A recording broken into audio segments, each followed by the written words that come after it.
अच्छा भाई स्टूडेंट, आज हमारी जो है आज से क्लास 10 शुरू होने जा रही है और अपनी क्लास का हम जो है आगाज करते हैं। आज जो हम चीज पढ़ने जा रहे हैं वो है सेट। और सेट को आज हम कंटिन्यू करते हैं। पहले हम जिशान का सवाल देख लेते हैं, अगर उन्होंने चार्ट में भेज दिया तो। हमने देखा लिस्ट क्या होती है, टपल क्या होता है, अपना लिस्ट क्या होती है, स्ट्रिंग्स क्या होती हैं। अब हम पढ़ रहे हैं सेट।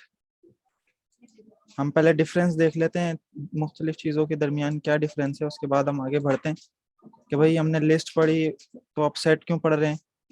सेट से पहले हमने स्ट्रिंग्स पढ़े थे। बाकी हम इस पे बात कर रहे थे कि भाई लिस्ट चेंज भी हो सकती है, चेंजेबल है। म्यूटेबल का मतलब है चेंज करना, मतलब किसी चीज़ में जो है ना चेंजेस हो सकें। ऑर्डर्ड फॉर्म में होती है। इंडेक्स स्लाइसिंग भी हम उस पर कर सकते हैं और उसके अंदर डुप्लीकेट एलिमेंट्स भी हो सकते हैं। उसके बाद हमने टपल पढ़ा। टपल भाई ऑर्डर्ड होती है, इंडेक्सिंग स्लाइसिंग हो सकती है और उसके अंदर डुप्लीकेट वैल्यूज मौजूद होती हैं, जबकि टपल के अंदर हम चेंजेस नहीं कर सकते। टपल समझ लें परमानेंट होती हैं।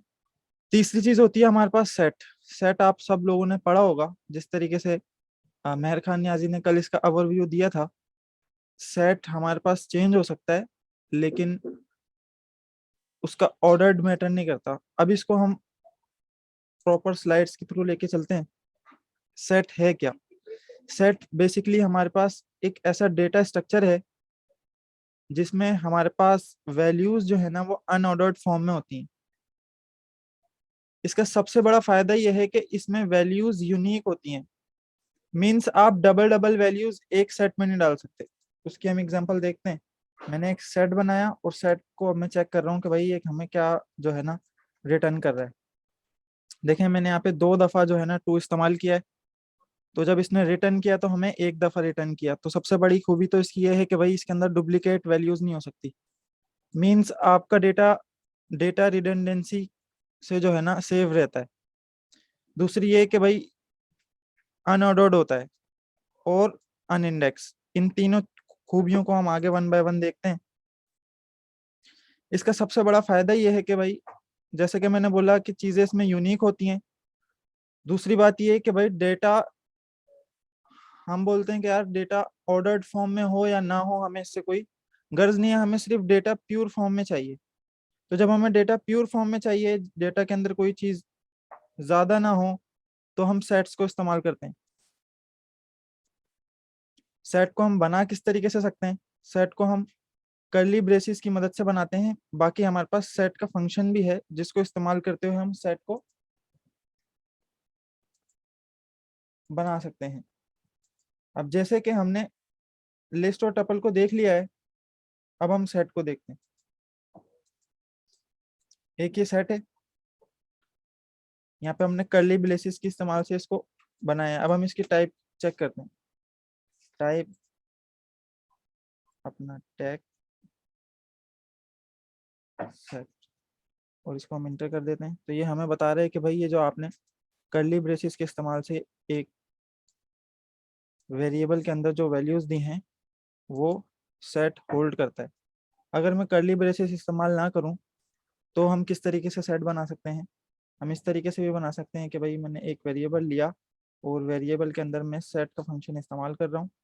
सेट का फंक्शन इस्तेमाल करने के बाद उसके अंदर चीज़ें दे रहा हूँ। अब जैसे मैं इसमें दे रहा हूँ 1 2 3 4, और इसको मैंने रन कर दिया और ये मेरे पास चीज़ें जो है ना रिटर्न हो गई एक सेट फॉर्मेट में। कोई मुझे बताएगा कि ये जो चीज़ें हमारे पास रिटर्न हुई हैं ये हमने किस फॉर्म में इसको दी हैं? ये हम पढ़ चुके हैं और अभी मैंने इसका जिक्र भी किया है। ये जो फॉर्म है जो हमने सेट के पैरामीटर्स में दी है, इसको हम क्या कहते हैं? कि इस तरीके से अगर मैं किसी वेरिएबल को वैल्यूज देता हूं तो हमारे पास ये क्या, इसकी डेटा टाइप क्या होगी, इसको हम क्या कहते हैं? यहाँ पे टेक्स्ट सेट की टाइप क्या होगी हमारे पास? सैफुल्ला कह रहे हैं कि सेट होगी। सैफुल्ला इसको हम सेट कहेंगे, क्या कहेंगे? देखें, इस वाले चीज की बात कर रहा हूँ मैं दोबारा प्लस कर देता हूँ और यहाँ पे आ गए हम। सही है, अब ये मैंने रन कर दिया। अब इसकी टाइप हमारे पास क्या होगी? स्ट्रिंग होगी, जुबैर बोल रहे हैं। नहीं नहीं नहीं, आप गलती कर रहे हैं, ये चीज हम पीछे पढ़ चुके हैं बिल्कुल। अच्छा, एक चीज इसके साथ और ले लेते हैं। ये ले लिया। अब ये चीज क्या बनेगी हमारे पास, ये तो सब बता दें क्योंकि हमने रिसेंटली पढ़ा है।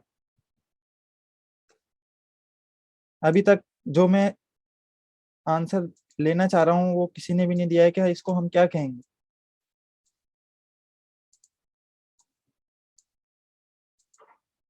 एनीवन? चलें रन कर लेते हैं। इसको मैंने रन किया, पहले वाले सेल को हम इसकी अब टाइप चेक करते हैं। इसकी हम टाइप चेक करते हैं।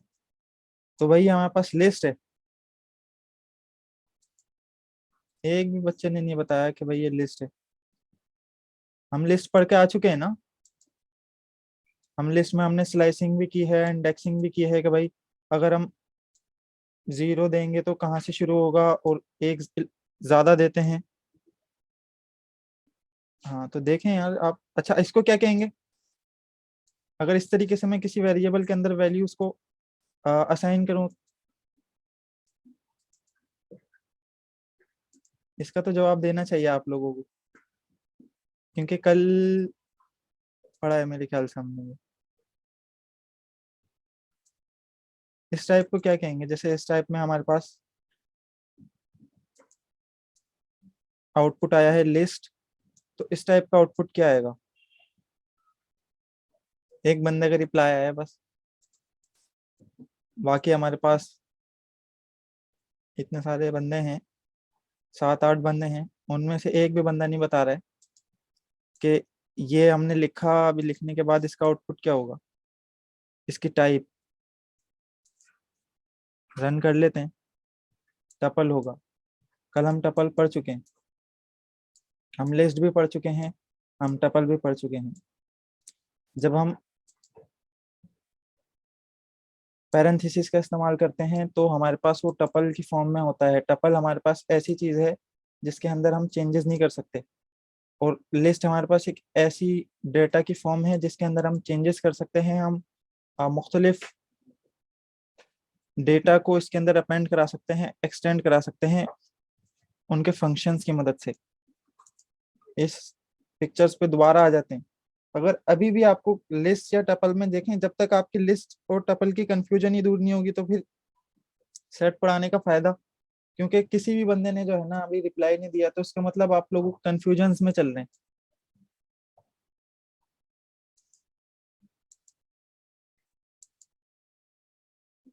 अगर क्लियर है तो बताएं, फिर आगे चलते हैं हम। दोबारा सेट के टॉपिक के शुरू करते हैं हम। मैं उम्मीद करता हूँ कि लिस्ट और टपल आपको क्लियर होगा। अगर क्लियर नहीं है तो आप कल की जो है ना रिकॉर्डिंग्स को देखें। अच्छा देखें, अब दोबारा हम बना रहे हैं भाई, टैग सेट बना रहे हैं हम दोबारा। मुझे एक सेट बनाने में सेट किस तरीके से बनाऊंगा मैं, कर्ली ब्रेसेस का इस्तेमाल करूंगा, और कर्ली ब्रेसेस के अंदर मैं जो भी वैल्यू दूंगा वो हमारे पास उसका सेट बना देगा। सेट की प्रॉपर्टी क्या होती है कि उसके अंदर यूनिक वैल्यूज होती हैं, और वैल्यूज अनऑर्डर्ड फॉर्म में होती हैं। सही है। और इसको आगे देखते हैं। हम इसमें कोई भी डेटा टाइप की वैल्यू दे सकते हैं। और वैल्यूज देता हूँ मैं। अभी हमने स्ट्रिंग भी दे दिया। अब इसको हम चलाते हैं। अब हम टैग सेट की टाइप चेक करते हैं, तो हमें ये क्या टाइप बताएगा इसकी।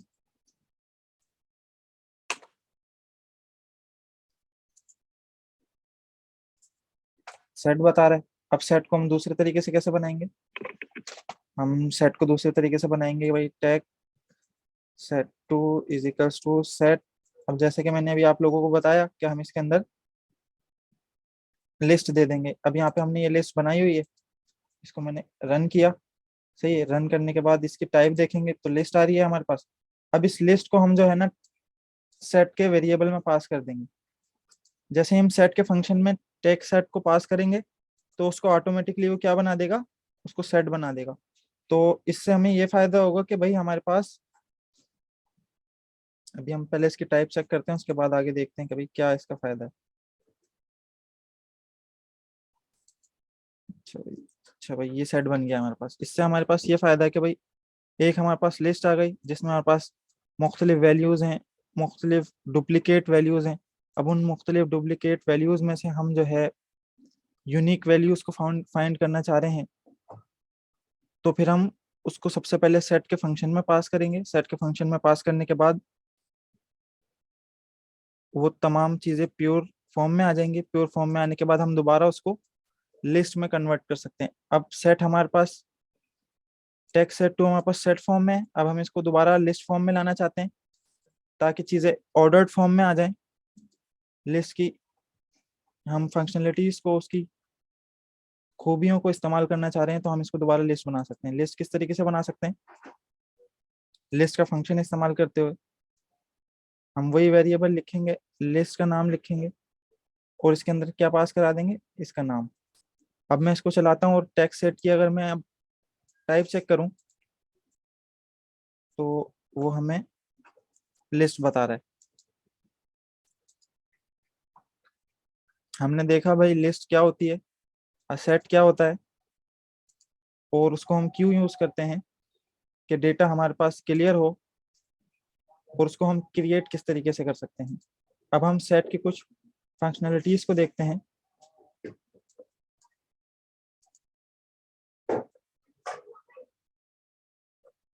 सेट के ऑपरेशंस के भाई उसमें से फाइंडिंग लेंथ हम किस तरीके से मालूम कर सकते हैं, उसके एलिमेंट को किस तरीके से एक्सेस कर सकते हैं। अब क्योंकि सेट में हम इंडेक्सिंग वगैरह को नहीं परफॉर्म कर सकते, तो सेट को एक्सेस करने के लिए हमारे पास दूसरी चीज़ है, उसको हम देखते हैं अपडेट किस तरीके से कर सकते हैं। रिमूव, डिलीट, डिफरेंस, यूनियन और इंटीग्रेशन, जो कि सेट की एक खूबियों में आता है, उसको भी हम यहाँ पे देखते हैं। तो भाई लेंथ मालूम करना है यहाँ पे। लेंथ का सिंपल वही फार्मूला है जैसे कि हम पीछे करते हुए आ रहे हैं। हम दोबारा एक सेट बना लेते हैं जिसको अब हम पूरी सेट को सीखते हुए इस्तेमाल करेंगे।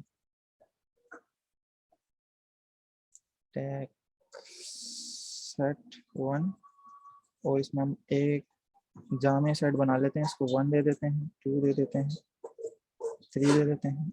इसमें हम स्ट्रिंग भी दे देते हैं। ए समीर हमारे साथ जुड़ चुके हैं तो समीर का नाम भी दे देते हैं, और फ्लोट वेरिएबल भी दे सकते हैं इसमें 7.2। तो ये हमारे पास 3 डेटा टाइप की चीजें जो हैं अभी सेट में मौजूद हैं। सही है। अब हमें क्या करना है, इसकी लेंथ मालूम करनी है। लेंथ हम बचपन से सीखते आ रहे हैं। इसको हम कॉपी करके इसके अंदर पेस्ट करेंगे तो लेंथ बता दी इसने 6, 3 एंड 3, 6। दूसरी चीज इसकी देखते हैं हमारे पास दूसरी क्या खूबी है। अब इसको हम एक्सेस किस तरीके से करा सकते हैं। अब क्योंकि हम इसमें इंडेक्सिंग कर नहीं सकते, अगर मैं इसमें इंडेक्सिंग करने की कोशिश करूं कि भाई हमारे पास 1 इंडेक्स पे जो चीज़ है उसको आप प्रिंट कर दो, तो हमें ये एरर दे रहा है। हमें ये एरर क्या दे रहा है कि भाई आप सेट के ऊपर इंडेक्सिंग परफॉर्म नहीं कर सकते। अगर आप इसको इन डिटेल डेप्थ में देखें तो अच्छा 6 कैसे आया? आ, जुबैर 6 इस तरीके से आया ना कि इसकी लेंथ क्या है। लेंथ का फंक्शन हम किस लिए इस्तेमाल करते हैं? हमने यहाँ पे देखा कि भाई किसी भी सेट की लेंथ हमें मालूम करनी है, तो हम किस तरीके से मालूम कर सकते हैं, हम उसको लेंथ के फंक्शन से फाइंड कर सकते हैं। मैंने लेंथ लिखा, लेंथ लिखने के बाद टेक्स्ट सेट 1 लिखा तो इसके अंदर 6 आ गया। अब इसके अंदर हमारे पास 6 वेरिएबल है, 1 2 3 4 5 6। हम इसमें किसी भी टाइप का डेटा टाइप दे सकते हैं। इसमें हम इंडेक्सिंग नहीं कर सकते, तो सेट के वेरिएबल्स को गेट करने के लिए हमें फोर लूप लगाना होता है। फोर लूप हम आगे पढ़ेंगे, अभी हम थोड़ा सा ओवरव्यू ले लेते हैं। फॉर एक्स इन, अब हम अपने सेट का नाम देंगे और इसको मैं अभी थोड़ा सा आपको बताता हूँ। एक्स, देखें ये एक्स है, ये टेक्स्ट सेट है, ये हमारे सेट का नाम है। ये एक वेरिएबल हमने डिफाइन किया है इसको, और ये वेरिएबल यहाँ पे हम प्रिंट करवा रहे हैं। तो इस वेरिएबल का काम क्या है? इस वेरिएबल का ये काम है कि ये वेरिएबल हम पहले यहाँ पे अगर अपने सेट को प्रिंट करवा लें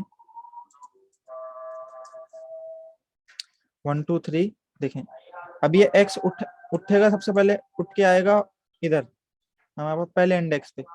अब क्योंकि इसमें इंडेक्सिंग नहीं होती, लेकिन मैं आपको, क्योंकि आपको इंडेक्सिंग का ओवरव्यू है तो इस वजह से मैं उसका हवाला दे रहा हूँ कि भाई x उठा और सबसे पहले 1 इंडेक्स पे आया, इसने 1 उठाया और ये प्रिंट को दे देगा।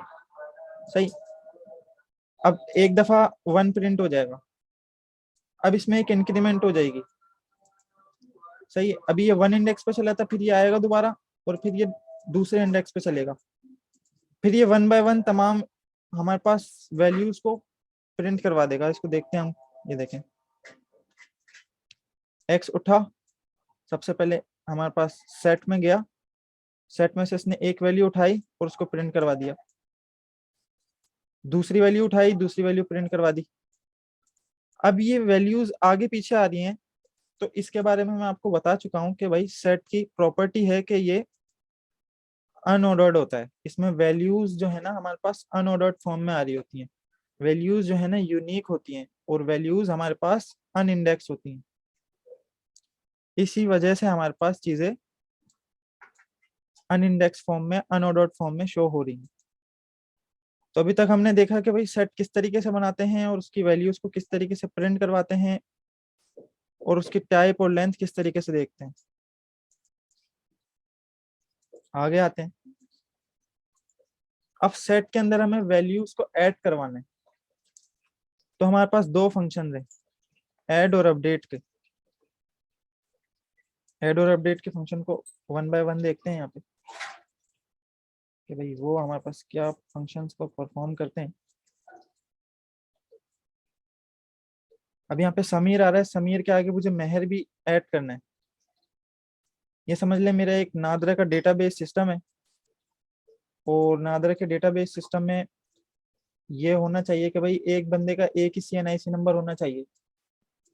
तो नादरा लिस्ट भी बना सकता था, लेकिन लिस्ट में तो भाई एक बंदे के दो CNIC नंबर आ सकते हैं ना, क्योंकि लिस्ट तो हमें नहीं बताएगा कि भाई एक ही नाम के दो बंदे हैं। तो नादरा क्या करेगा, नादरा सेट बनाएगा, सेट की खूबी को इस्तेमाल करेगा। सेट बोलेगा कि भाई समीर एक दफा आ गया है, समीर दूसरा दफा नहीं आ सकता। लेकिन ये सवाल आया है कोई, इसको, अच्छा समीर ने किया। अच्छा, अभी पहले हम ऐड का फंक्शन समझते हैं, उसके बाद मैं इस पे आपको एक्सप्लेनेशन देता हूँ। सही है। डॉट ऐड और इसमें मैं समीर ऐड है हमारे पास, मेहर ऐड करवा रहा हूँ और मैं अपना वेरिएबल प्रिंट करवा रहा हूँ। तो देखें यहाँ पे मेरे पास मेहर ऐड हो गया। सही। हमारे पास एक सेट था, उस सेट के अंदर हमें एडिशन करवानी थी, एक वैल्यू और ऐड करवानी थी, तो हमारे पास एक वैल्यू ऐड और हो गई। मैं दोबारा अगर इस वैल्यू को चलाऊं तो मेरे पास दोबारा मेहर ऐड नहीं होगा। अगर मैं यही चीज लिस्ट में चलाता तो मेरे पास मेहर दो दफा आ जाते, लेकिन लिस्ट सेट की हमारे पास ये खूबी है कि उसमें वैल्यूज एक ही दफा आती हैं। अब अगर मैं मेहर से ज्यादा चीजों को ऐड करवाना चाहूँ इस सेट के अंदर ऐड के फंक्शन से, तो वो मेरे पास नहीं होंगे। मीन्स मैं ये कहना चाह रहा हूँ कि भाई मैं नीरज को और तूबा को एक साथ, मतलब मेरे पास मल्टीपल वैल्यूज हैं और ऐड के फंक्शन से मैं देख रहा हूँ कि भाई वो ऐड होती हैं नहीं होती हैं, तो वो हमारे पास नहीं होंगी। ऐड की हमारे पास खूबी क्या है कि वो एक वक्त में एक ही आर्ग्यूमेंट लेता है। मतलब अगर आपको किसी सेट में एक चीज को ऐड करवाना है तो आप ऐड का फंक्शन इस्तेमाल करेंगे। अगर आपने एक से ज्यादा चीजों को अपने सेट में वैल्यू ऐड करवाना है, मीन्स कि आपके पास मुख्तलिफ चीजों की लिस्ट है, तो आप अपडेट का फंक्शन जो है ना वो इस्तेमाल करेंगे। अब यहाँ पे मैं अगर अपडेट का फंक्शन लगा दूं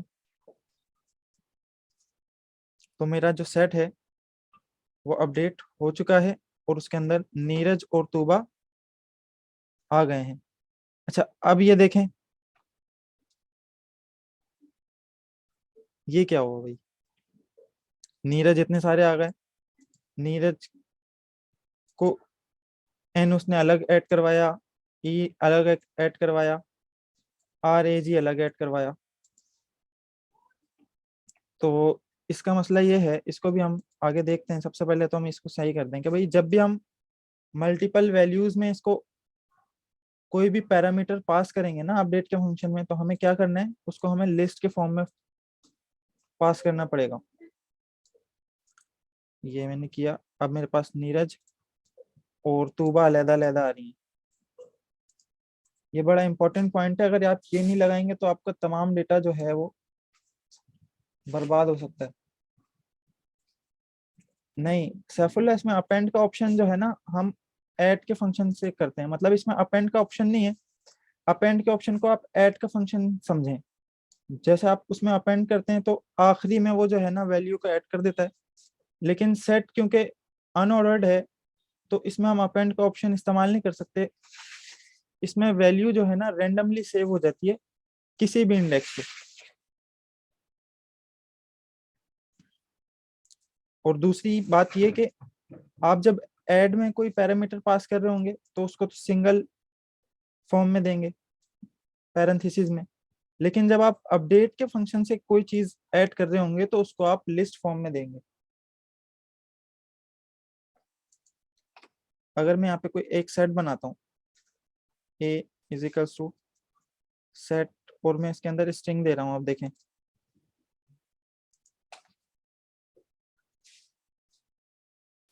अजहर, और ए को मैं अगर देखूं तो आप देखें ए जेड एच ए आर, उसमें तमाम चीजें मेरे पास अलहदा अलहदा जो है ना चार्ट एवरीवन है मेरे ख्याल से।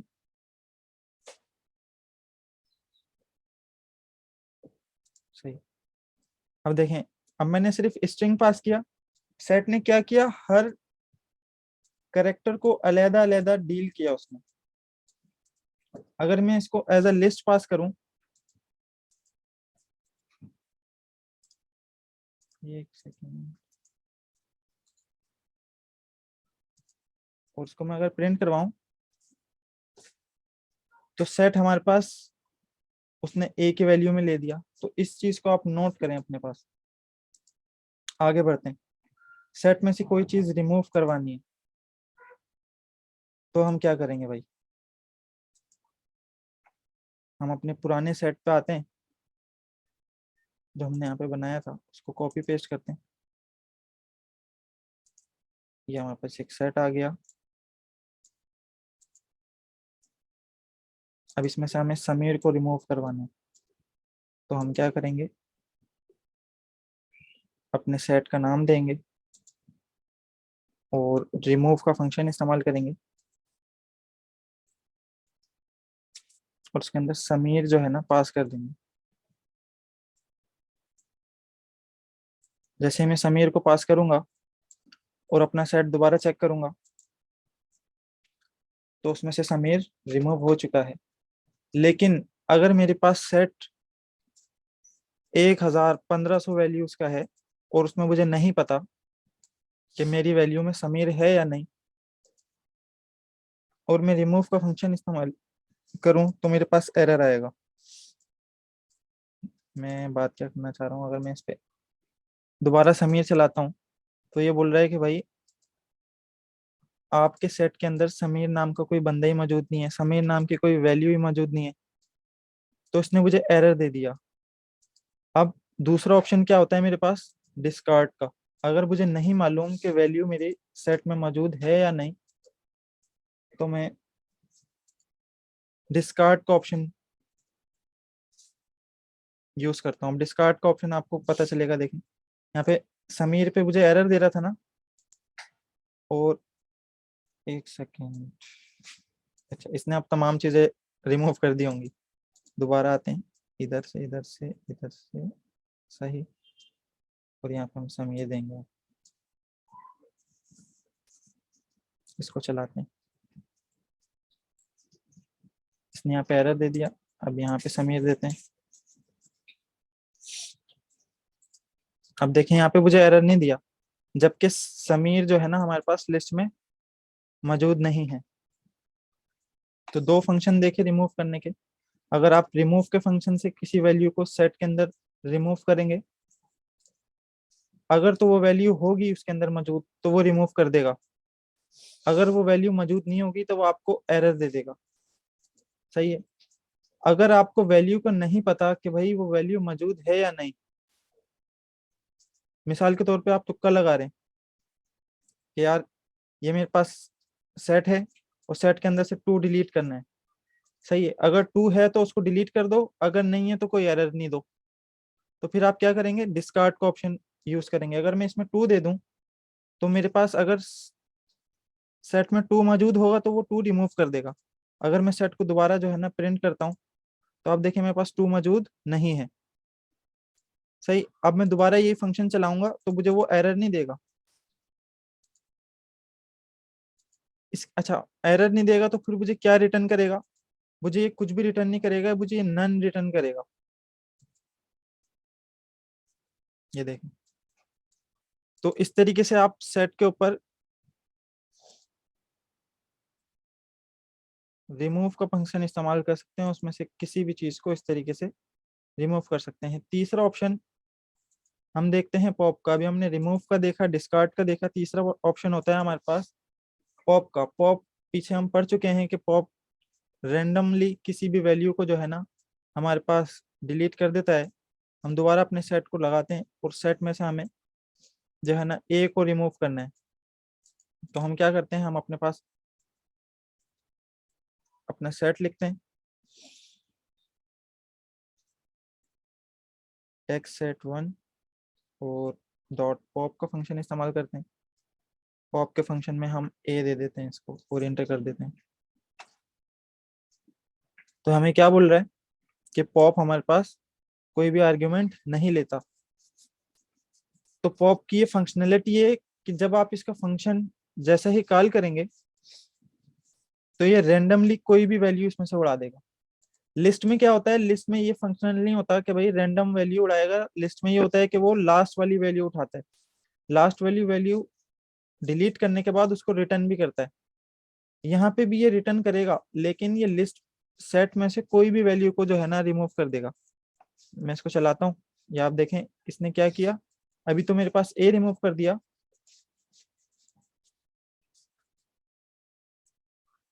और इसको रिटर्न भी कर दिया, और मेरे पास यहाँ पे ए अवेलेबल नहीं है। अगर मैं पॉप एटम का फंक्शन इस्तेमाल करूँ इस पे, चेक कर लेता हूँ। 3 सही है, हमारे पास नहीं है, इसको आप छोड़ दें। सिर्फ आप 3 ऑप्शंस को रखें अपने पास कि भाई सेट में से जब भी हमने कोई भी चीज़ रिमूव करनी है तो हमारे पास 3 टाइप के फंक्शंस होते हैं। रिमूव का फंक्शन होता है, डिस्कार्ड का फंक्शन होता है, और पॉप का फंक्शन होता है। पॉप का फंक्शन क्या करता है कि भाई रेंडमली किसी भी वैल्यू को हमारे सेट में से रिमूव कर देता है और इसको रिटर्न भी करता है। मिसाल के तौर पे आपके पास जो है ना एक क्यू है, आपने जो है ना राशन डिस्ट्रीब्यूट करना है 10 बंदों के अंदर ना, और उन 10 बंदों का नाम जो है ना आपके पास इस लिस्ट में है। सही है, यहाँ पे समीर का नाम है, अजहर का नाम है, मेहर का नाम है, और 10 नाम है। सही है। अब आप चाह रहे हैं कि भाई जिस बंदे को राशन मिल जाए ना उस बंदे का नाम प्रिंट हो जाए और उस बंदे का नाम लिस्ट में से डिलीट हो जाए, तो आप पॉप का फंक्शन इस्तेमाल करेंगे। सही, आप पॉप का फंक्शन लगाएंगे, जब समीर आएगा तो समीर का नाम यहाँ से निकल जाएगा और वो नाम प्रिंट हो जाएगा। सही, फिर जब कोई दूसरा बंदा आएगा तो उसको हम कॉल करेंगे, उसको कॉल करने के बाद उसको राशन दे देंगे और उसका नाम लिस्ट में से हमारे पास रिमूव हो जाएगा। अच्छा भैया, अब आगे चलते हैं। अब हम देखते हैं कि भाई सेट के हमारे पास यूनिकनेस के अलावा भी हमारे पास मुख्तलिफ फंक्शंस होते हैं। यूनिकनेस होती है, यूनियन और इंटरसेक्शन मेरे ख्याल से तमाम लोगों ने पढ़ा होगा। मुझे बताएं कि क्या होता है, ताकि इसको हम अपनी सेट में इम्प्लीमेंट करें। मैं 2 सेट बनाता हूँ, एक सेट बनाता हूँ मैं सेट ए और उसमें मुख्तलिफ वैल्यूज दे देता हूँ, दूसरा सेट बनाता हूँ बी, और इन दोनों के ऊपर यूनियन का फंक्शन जो है ना हम इस इम्प्लीमेंट करते हैं। कर्ली ब्रेसेस लगाने हैं मुझे तो मैं कर्ली ब्रेसेस लूंगा। जब तक आप यूनियन और इंटरसेक्शन की प्रॉपर्टी चार्ट में बताएं कि क्या होती है। सेट के अंदर यूनियन का फंक्शन हमारे पास क्या परफॉर्म करता है काम, और इंटरसेक्शन का फंक्शन हमारे पास क्या चीज जो है ना परफॉर्म करता है। बी सी डी सही है भाई, दो हमारे पास सेट आ गए। इसके अंदर 1 2 3 4 वैल्यूज हैं, इसके अंदर 4 5 6, और दोनों सेट में ए बी सी हमारे पास सेम है। तो यूनियन क्या होता है कि भाई तमाम वैल्यूज को रिटर्न कर देता है जो कि इस सेट में भी मौजूद हो और जो कि दूसरे सेट में भी मौजूद हो जो हमने उसको दिया हो। अब ये देखें बी सेट में यूनियन के फंक्शन को किस तरीके से हम इस्तेमाल करते हैं। हम आ, इस एल के साइन से इस्तेमाल करते हैं। एल के साइन को मैं यहाँ पे दिखाता हूँ आपको कि इसको हम पाइपलाइन कहते हैं, पाइपलाइन का साइन। और दूसरा कॉनकैटिनेशन के फंक्शन से। यहाँ पे एग्जांपल देखें आप कि भाई यूनियन हम परफॉर्म कर रहे हैं जिसको हम कॉन्केटिनेशन भी कह सकते हैं। कॉन्केटिनेशन हमने क्या देखा था कि भाई किसी भी दो स्ट्रिंग को एक साथ मिलाना। किसी भी दो स्ट्रिंग को एक साथ किस तरीके से मिलाते थे हम, एक वेरिएबल का नाम लिखते थे, फिर दूसरे वेरिएबल का नाम लिखते थे, उन दोनों के बीच में हम प्लस का साइन देते थे। जब उन दोनों के बीच में प्लस का साइन देके हम इंटर करते थे तो वो दोनों चीजें एक साथ मिलाप होके आ जाती थी। यूनियन में क्या होता है कि भाई ए फंक्शन में जो भी वैल्यूज होंगी, बी फंक्शन में जो भी वैल्यूज होंगी, उन तमाम वैल्यूज को वो ए की लिस्ट में बना देगा। इसको हम प्रैक्टिकली देखते हैं, तब तक हमारे पास मैसेज भी आ रहे हैं। हाँ, इंटरसेक्शन सैफुल्ला ने सही बोला कि सेम वैल्यूज रिटर्न करता है, और यूनियन हमारे पास सीधा रिटर्न करता है तमाम वैल्यूज। तो इसको हम देखते हैं कि हमारे पास क्या रिटर्न कर रहा है। मेरे पास 1 2 3 4 रिटर्न हो गया, उसके बाद ए बी सी डी भी रिटर्न हो गया, दूसरे सेट का 4 5 6 भी रिटर्न हो गया, और बी सी डी भी रिटर्न हो गया। तो इस तरीके से हम यूनियन का फंक्शन लगा सकते हैं अपने पाइथन के अंदर। और अगर इसी चीज को मैं दूसरे तरीके से इम्प्लीमेंट करना चाहूँ तो मैं क्या करूंगा, मैं ए डॉट यूनियन, और यूनियन किसके साथ करना है, बी के साथ करना है, तो मैं वो वैल्यू दे दूंगा। उसके बाद जैसे ही मैं इसको प्रिंट करूंगा तो मेरे पास यूनियन का फंक्शन परफॉर्म हो जाएगा। इसी तरीके से अगर मैं इंटरसेक्शन करना चाहूँ तो इंटरसेक्शन में इस तरीके से करता हूँ, एंड का साइन इस्तेमाल करता हूँ दो वेरिएबल्स के बीच में। अब मैं ए एंड बी जैसे ही इस्तेमाल करूंगा तो दोनों के अंदर जो वैल्यूज सेम होंगी वो रिटर्न हो जाएंगी, बाकी वैल्यूज जो सेम नहीं होंगी वो रिटर्न नहीं होंगी। अब देखें इन दोनों ए और बी में हमारे पास क्या क्या सेम था। ए और बी में हमारे पास 4 सेम था और ए बी सी सेम था। तो यहाँ पे हमारे पास इंटरसेक्शन परफॉर्म हो गया है। अगर इसी इंटरसेक्शन को मैं किसी फंक्शन की मदद से इस्तेमाल करना चाहूँ तो इसके लिए हमारे पास एक प्री डिफाइंड फंक्शन मौजूद है पाइथन के अंदर जिसको हम इंटरसेक्शन कहेंगे। जैसे ही मैं इंटरसेक्शन लिख के इंटर करूंगा तो मेरे पास वही खूबी जो कि इंटरसेक्शन की है परफॉर्म हो जाएगी। दोबारा हम अपनी स्लाइड्स पे आते हैं और जल्दी जल्दी इसको बड़ा करके रिव्यू करते हैं। रिव्यू इसलिए कर रहे हैं कि अभी तक कोई भी आपका सवाल है तो आप मेरे से करें। अब देखें चार्ट में, आप मुझे बताएं कोई सवाल है आपका अभी तक। सेट से लेके सेट हमने देखा कि भाई एक ऐसी डेटा टाइप है जो कि यूनिक वैल्यूज को लेती है। हम इसको इसलिए इस्तेमाल करते हैं कि भाई हमें डेटा की ऑर्डर से हमें कोई ताल्लुक नहीं होता। उसको हम कर्ली ब्रेसेस की मदद से क्रिएट करते हैं और सेट का फंक्शन इस्तेमाल करते हुए अभी तक हमने सेट की लेंथ किस तरीके से मालूम करनी है और उसको प्रिंट किस तरीके से कराना है वो देखा है, और यूनियन के फंक्शन को देखा है, इंटरसेक्शन के फंक्शन को देखा है, एडिशन के फंक्शन को देखा है, और अब हम डिफरेंस ऑफ सेट को देखते हैं। लेंथ हमने लेंथ के फंक्शन से देखी, सेट को प्रिंट कराने के लिए हमने फॉर फंक्शन का इस्तेमाल किया। इसके अलावा हम इंडेक्सिंग इस पे नहीं लगा सकते, ना ही स्लाइसिंग लगा सकते हैं। ऐड और अपडेट भी हमने इस्तेमाल कर लिया, रिमूव भी इस्तेमाल कर लिया, डिस्कार्ड भी इस्तेमाल कर लिया है, पॉप का फंक्शन भी हमने देख लिया है, यूनियन भी देख लिया है। इससे रिलेटेड कोई भी सवाल हो तो आप वो कर सकते हैं। इंटरसेक्शन भी देखे हमने, देखा है कि एंड के फंक्शन से और इंटरसेक्शन के फंक्शन से भी हम इसको ले सकते हैं। अच्छा, फोर फोर लूप क्लियर नहीं हो रहा आपको? अभी देख लेते हैं, फोर लूप देख लेते हैं। फोर लूप हम आगे पढ़ेंगे सैफुल्ला। फिर मैं ओवरव्यू दे देता हूँ आपको थोड़ा सा ना इसका। ये फोर लूप जो है वो हमने तकरीबन पिछले 4 टॉपिक्स में हमने फोर लूप पढ़ा है, लेकिन इसका जो टॉपिक है वो आगे आना है तो करेंगे फोर लूप पोस्ट रखेंगे। ठीक, अभी तो आज की क्लास के मकासद हैं वो पूरे हो सकते हाँ बिल्कुल बिल्कुल, क्योंकि अगर हम अभी फोर लूप पे बैठे ना, तो फिर मुख्तलिफ जो चीज़ें हमारी हैं वो पूरी नहीं हो पाएंगी। मैं आपको सिर्फ हल्का सा जो है ये देखें।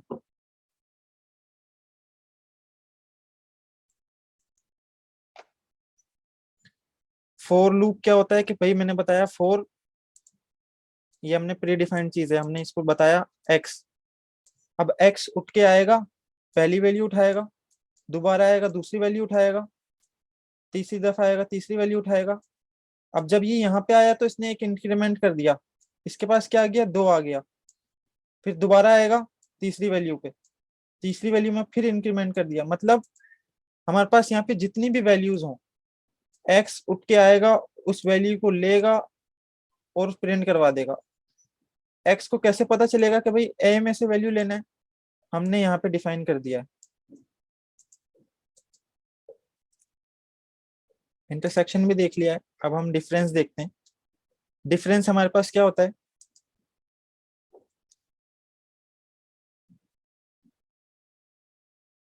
डिफरेंस हमारे पास ये होता है कि भाई दो सेट हमारे पास मौजूद हैं और उन दो सेट। अच्छा सैफुल्ला का सवाल, सैफुल्ला जी अनम्यूट कर सकते हैं आप अपने आप को, करें। सर पॉप के लिए है, जिस मिसाल के तौर पर पॉप से हम वैल्यू रिमूव करवा रहे हैं तो पॉप की वैल्यू देनी पड़ेगी कि मतलब किसी सेट में से एक को रिमूव करना है, या खुद सर वो कोई भी वैल्यू अपनी तरफ से कर देगा? वो खुद भी कोई भी वैल्यू अपने पास से कर देगा। सही है, ये मैंने ए डॉट पॉप किया, जी सर। उसने ना वन वन कर दिया यहाँ से डिलीट। सही है, शुरू में था वन हमारे जी पास सर। लेकिन उसने उसको डिलीट कर दिया।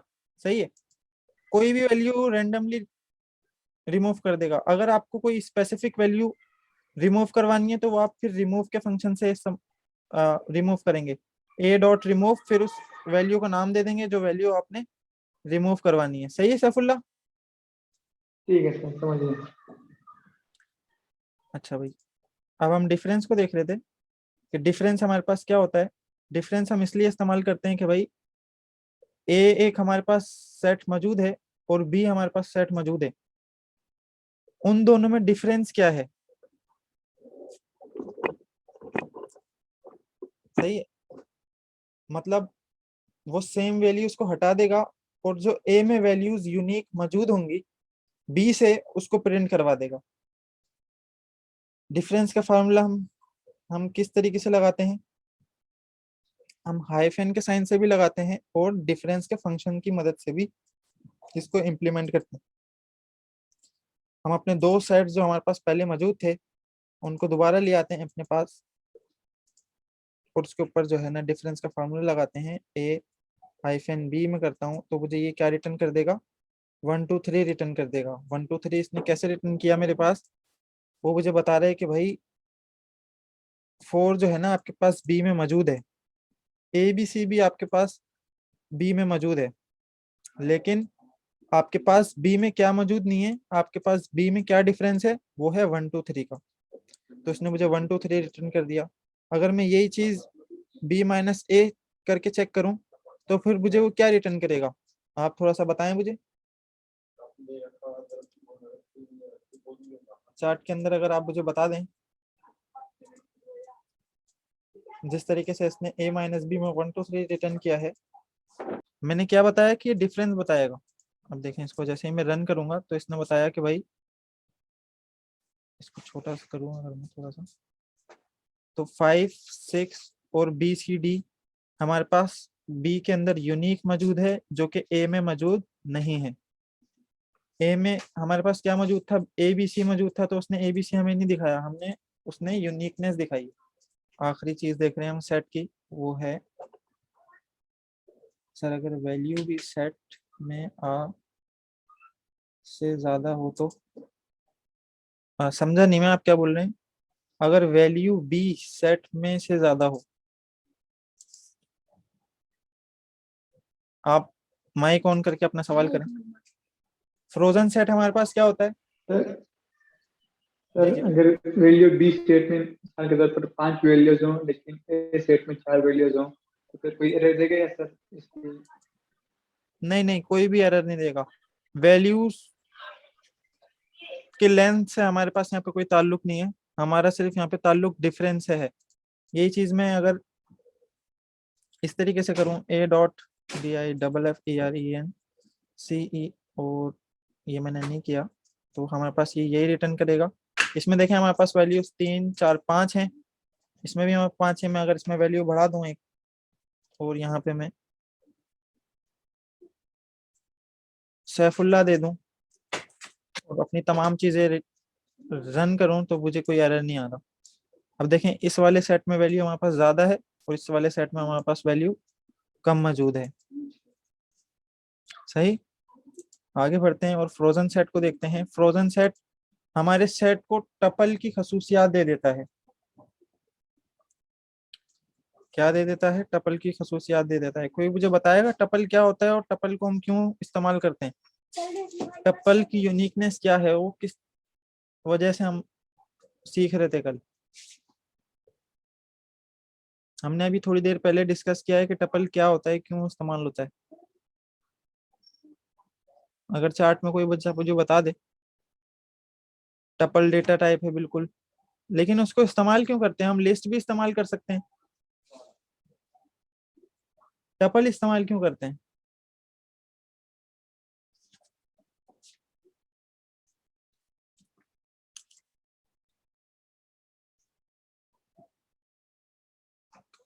नहीं आया रिप्लाई। टपल हम इसलिए इस्तेमाल करते हैं कि भाई टपल चेंज नहीं हो सकता। टपल हमारे पास चेंज नहीं हो सकता, जबकि लिस्ट हमारे पास चेंज हो सकती है। मिसाल के तौर पे आप ये देखें कि टेक्सोर है वेबसाइट, ये देखें टेक्सोर पे आते हैं हम।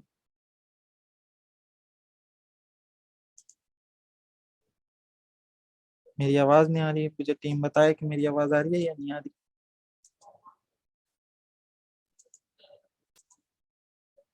मेरी आवाज आ रही है ना स्टूडेंट्स? हाँ क्लियर है आवाज। जो जिशान आप देखें आपके पास क्यों नहीं आ रही? अच्छा भाई, मेरे पास फ्रोजन सेट क्या होता है?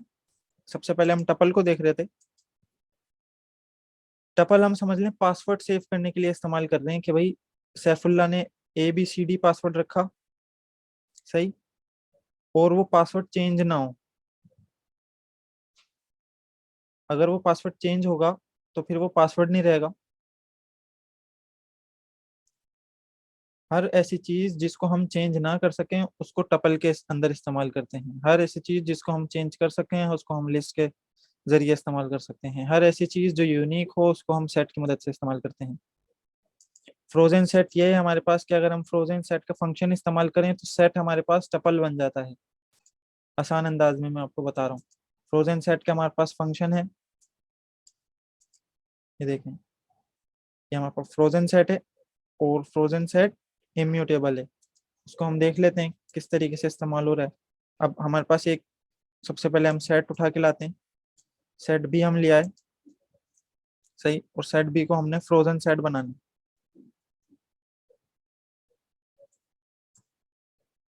और इसके अंदर हमने बी पास कर दिया, और इसकी वैल्यू को हमने क्या किया, बी के अंदर ही सेव करवा दिया। अब क्योंकि ये देखें अब बी जो है ना फ्रोजन सेट बन गया, बी को मैं सबसे पहले प्रिंट करवाता हूँ। तो ये मुझे क्या बता रहा है कि बी हमारे पास फ्रोजन सेट है। इसकी टाइप भी मालूम कर लेते हैं कि भाई टाइप क्या है इसकी।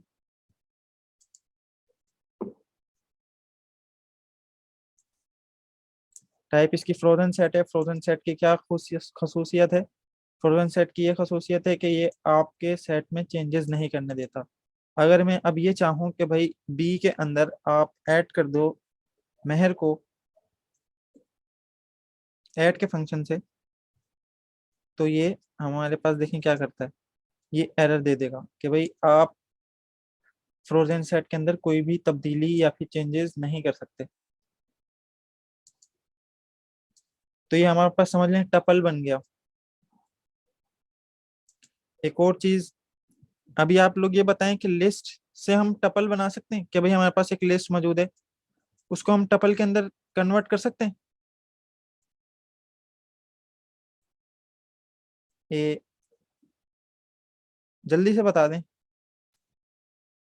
मैं एक लिस्ट बना रहा हूँ और लिस्ट के अंदर मैं ये वैल्यूज दे देता हूँ। लिस्ट को हम टपल कर सकते हैं। अच्छा, लिस्ट को टपल कर सकते हैं, एक तो ये जवाब दें। और लिस्ट को क्या हम सेट बना सकते हैं? और सेट को क्या हम लिस्ट बना सकते हैं? तो वो बिल्कुल हम बना सकते हैं फंक्शंस को इस्तेमाल करते हुए।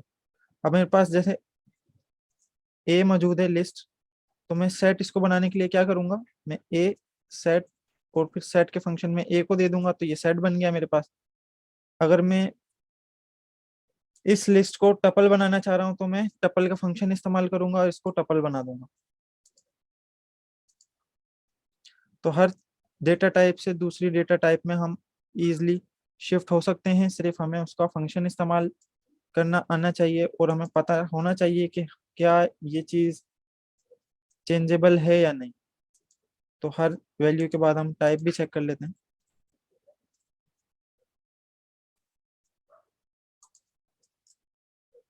सेट है, इसकी टपल बन गई है। सही। अब एक चीज़ और देख लेते हैं। अब दोबारा हम लिस्ट में जाना चाह रहे हैं, तो ये क्या लिस्ट में जा सकता है? नहीं जा सकता है।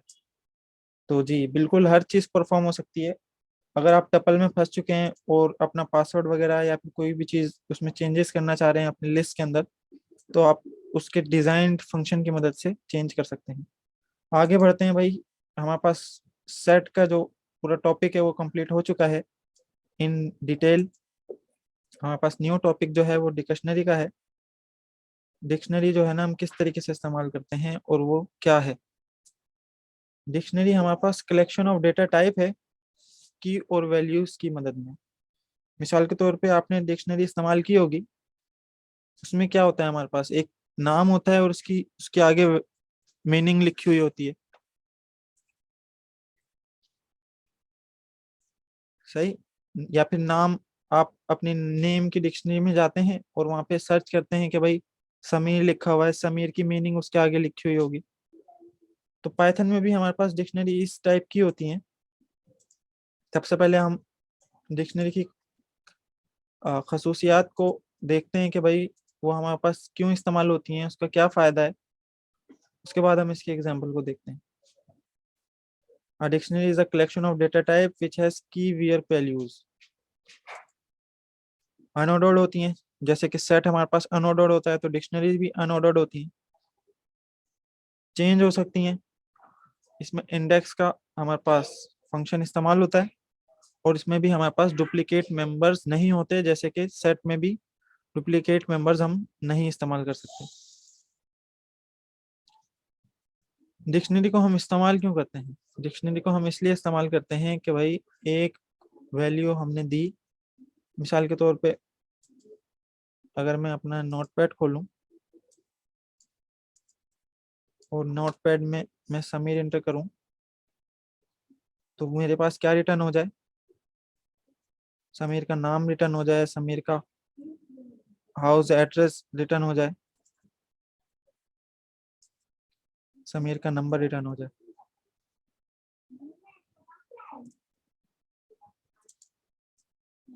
तो देखें समीर को मैं क्या लूंगा, समीर को मैं एज अ की लूंगा और उसके आगे जो वैल्यूज हैं उसको एज अ वैल्यू लूंगा।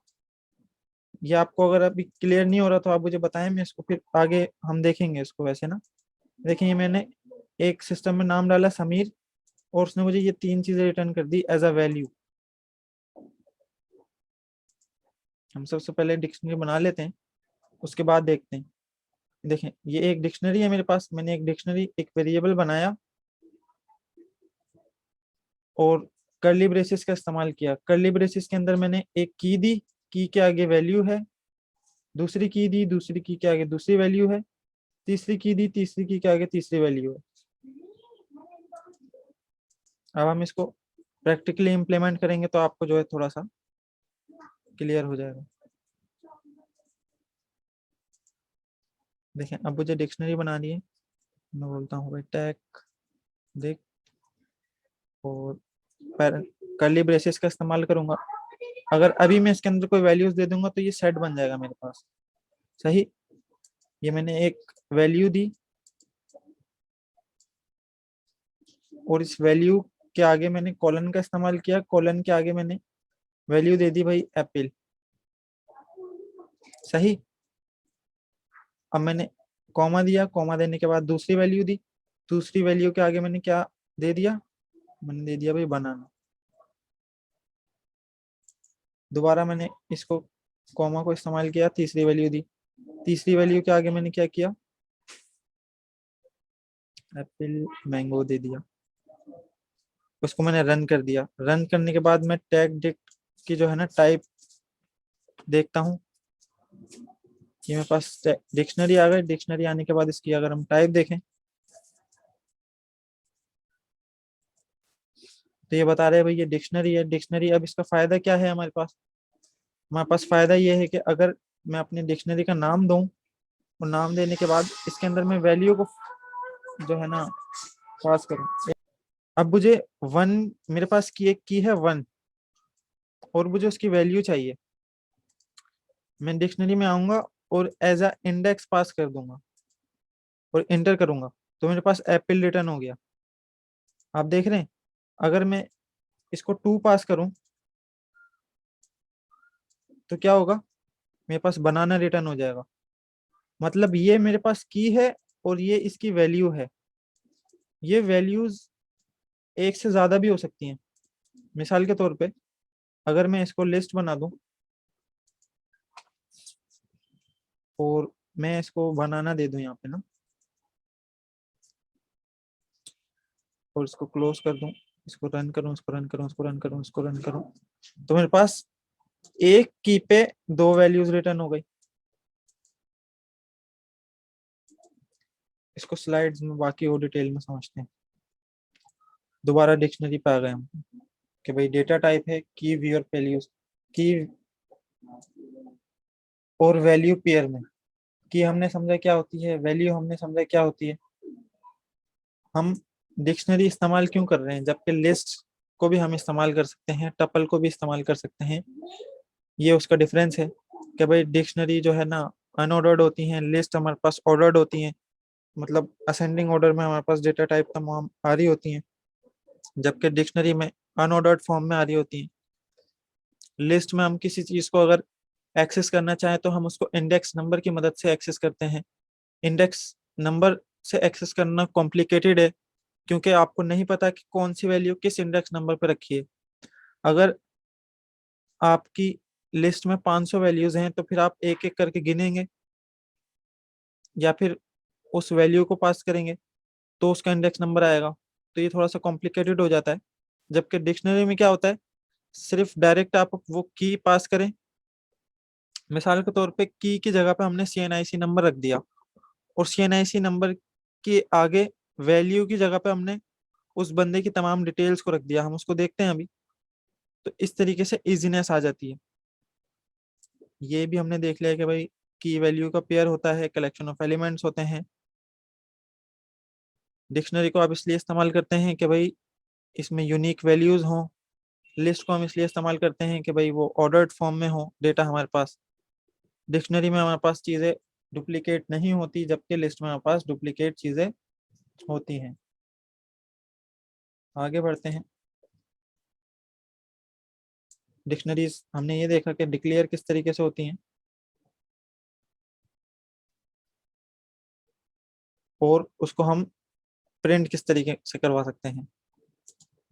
प्रिंट करवाने का दूसरा भी हमारे पास ये ऑप्शन है गेट करने का। अगर हम इस तरीके से किसी वैल्यू को प्रिंट नहीं करवाना चाह रहे तो हम इस तरीके से करवा सकते हैं। मतलब मैंने अपनी डिक्शनरी का नाम लिखा, डिक्शनरी का नाम लिखने के बाद डॉट गेट लिखा, डॉट गेट लिखने के बाद मैंने क्या किया, मैंने यहाँ पे 2 डाल दिया और मेरे पास बनाना आ गया। सही, आगे आते हैं।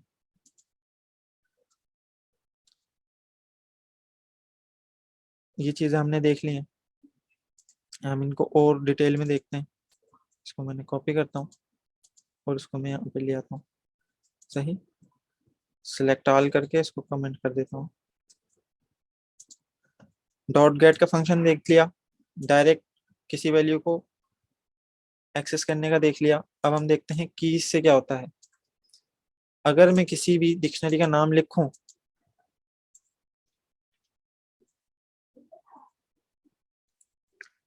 और वो नाम लिखने के बाद डॉट कीज का फंक्शन उसके पास इम्प्लीमेंट कर दूं और उसको रन करूं, तो मेरे पास क्या होगा, मेरे पास तमाम कीज आ जाएंगे इस डिक्शनरीज की। मेरे पास कीज क्या है, अगर आप चार्ट में बताएं मुझे कि इसमें कीज क्या क्या है।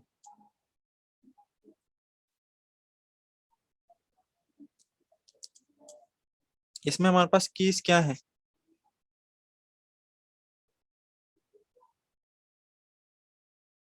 हाँ बिल्कुल, सैफुल्लाह ने जवाब दिया। तो मुझे क्या रिटर्न कर दिया इसने, कीज रिटर्न कर दी। अगर मैं चाह रहा हूँ कि भाई मुझे कीज रिटर्न नहीं करो, मुझे डिक्शनरी की तमाम वैल्यूज रिटर्न करो, तो मुझे तमाम के तमाम वैल्यूज रिटर्न हो गई। सही, अब इन कीज की मदद से हम इसको लिस्ट में भी डाल सकते हैं। मतलब मैंने कि ए इज इक्वल्स टू, इसको लिस्ट बना दिया इस तरीके से। जब हम आगे लूप्स को पढ़ेंगे तो फिर आपको ये बात समझ आएगी कि ये हमारे पास कितनी इंपॉर्टेंट है और किस तरीके से हम इसको इस्तेमाल कर सकते हैं। तो अभी तो हमने ये देखा भाई, की के वैल्यू से तमाम की आ जाएंगी, वैल्यू के फंक्शन से तमाम वैल्यूज आ जाएंगी, गेट के फंक्शन से स्पेसिफिक वैल्यू आएगी, डायरेक्ट वैल्यू का नाम देने से डायरेक्ट हमारे पास वैल्यू आएगी, की देने से वैल्यू आएगी। अब हमारे पास तीसरा ऑप्शन है एटम का। आइटम के फंक्शन से ये होगा, अगर कोई बंदा मुझे जवाब देना चाहे कि भाई क्या हो सकता है, इससे हमारे पास दोनों वैल्यूज आ जाएंगी। देखें, इससे क्या हुआ, उसने की भी रिटर्न कर दी और वैल्यू भी रिटर्न कर दी, फिर दोबारा की रिटर्न की।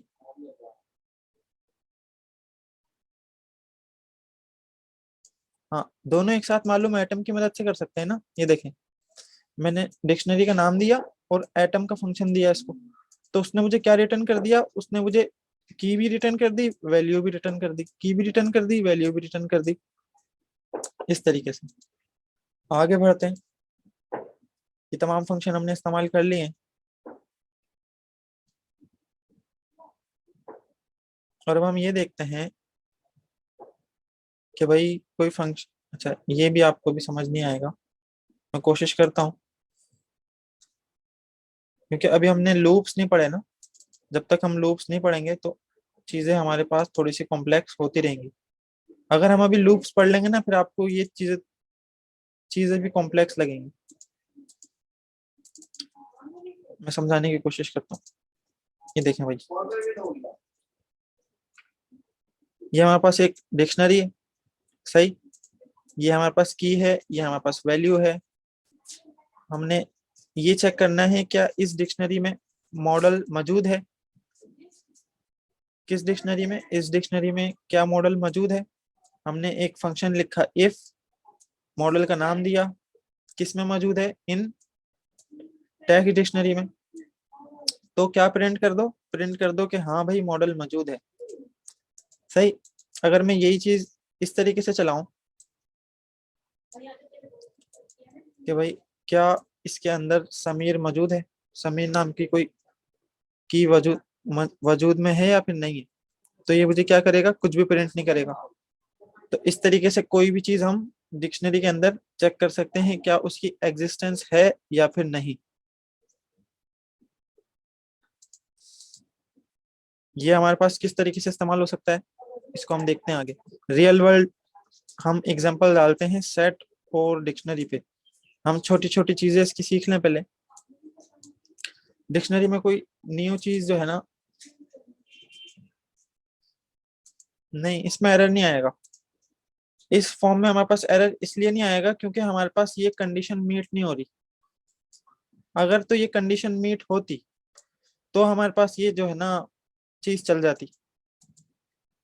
अब कंडीशन मीट नहीं हो रही, इससे क्या मुराद है, इससे ये मुराद है कि भाई अगर समीर इधर मौजूद होता ना तो ये प्रिंट होता। इफ अगर अगर समीर मौजूद है डिक्शनरी में तो प्रिंट कर दो, अगर मौजूद नहीं है तो फिर वो कुछ भी प्रिंट नहीं करेगा। समझ गए। अब हम आगे आ गए और इसके अंदर हमने ना, अब देखें कोई भी ब्रांड का नाम बताएं, कोई भी। मिसाल के तौर पे हम जो है ना सुजुकी ले लेते हैं। सही। अपनी सबसे पहले डिक्शनरी को उठाते हैं और देखते हैं इसके अंदर क्या क्या मौजूद है। हमारे पास डिक्शनरी में ये चीजें मौजूद हैं। अब हम एक और ब्रांड इसके अंदर ऐड करवाना चाह रहे हैं। तो किसी भी डिक्शनरी में किसी भी वैल्यू को किस तरीके से ऐड करवाया जा सकता है। सेट में तो हम ऐड के फंक्शन से करवा रहे थे, इसमें हम वो दोनों फंक्शन इस्तेमाल नहीं कर सकते। इसमें एडिशन इस तरीके से होगी। मैं यहाँ पे सबसे पहले दूंगा की, यहाँ पे जो मैं वैल्यू दे रहा हूँ उसको मैं की का नाम दे रहा हूँ। मैं दे रहा हूँ भाई कार, ये मेरी की हो गई और इसकी वैल्यू क्या हो, सुजुकी। मैं इसको एंटर करता हूँ और अपनी डिक्शनरी को मैं अगर रन करूं तो मेरे पास कार सुजुकी ऐड हो चुकी है एट द एंड। ये समझ आया आप लोगों को मैंने क्या किया। मैंने ये किया कि भाई मेरे पास डिक्शनरी मौजूद है जिसमें ये दो की वैल्यू हैं, ये दूसरी दो की वैल्यूज हैं, ये तीसरी की वैल्यूज हैं। अब इन की वैल्यूज को मुझे जो है ना इनके अंदर एक और की वैल्यू को ऐड करवाना है। तो मैं किस तरीके से करवाऊंगा, मैं डिक्शनरी का नाम लिखूंगा और उसके अंदर जो है ना की को दूंगा, की के सामने मैं वैल्यू को प्रिंट करवा दूंगा, वैल्यू को जो है ना इंसर्ट कर दूंगा, वैल्यू को दे दूंगा। तो इस तरीके से मेरे पास एक वैल्यू किसी भी डिक्शनरी में ऐड हो सकती है। आगे बढ़ते हैं। किसी भी डिक्शनरी को अपडेट करना या ऐड करना एक ही बात है। जैसे कि हमने यहाँ पे इस तरीके से किया है तो ये आपको थोड़ा सा कॉम्प्लेक्स लग रहा होगा कि भाई ये कौन क्या की है और कौन सी वैल्यू है। अगर हम इस पे अपडेट का फंक्शन इस्तेमाल करें तो वो ऐसे होगा। अपडेट के फंक्शन में हम डायरेक्ट क्या करेंगे,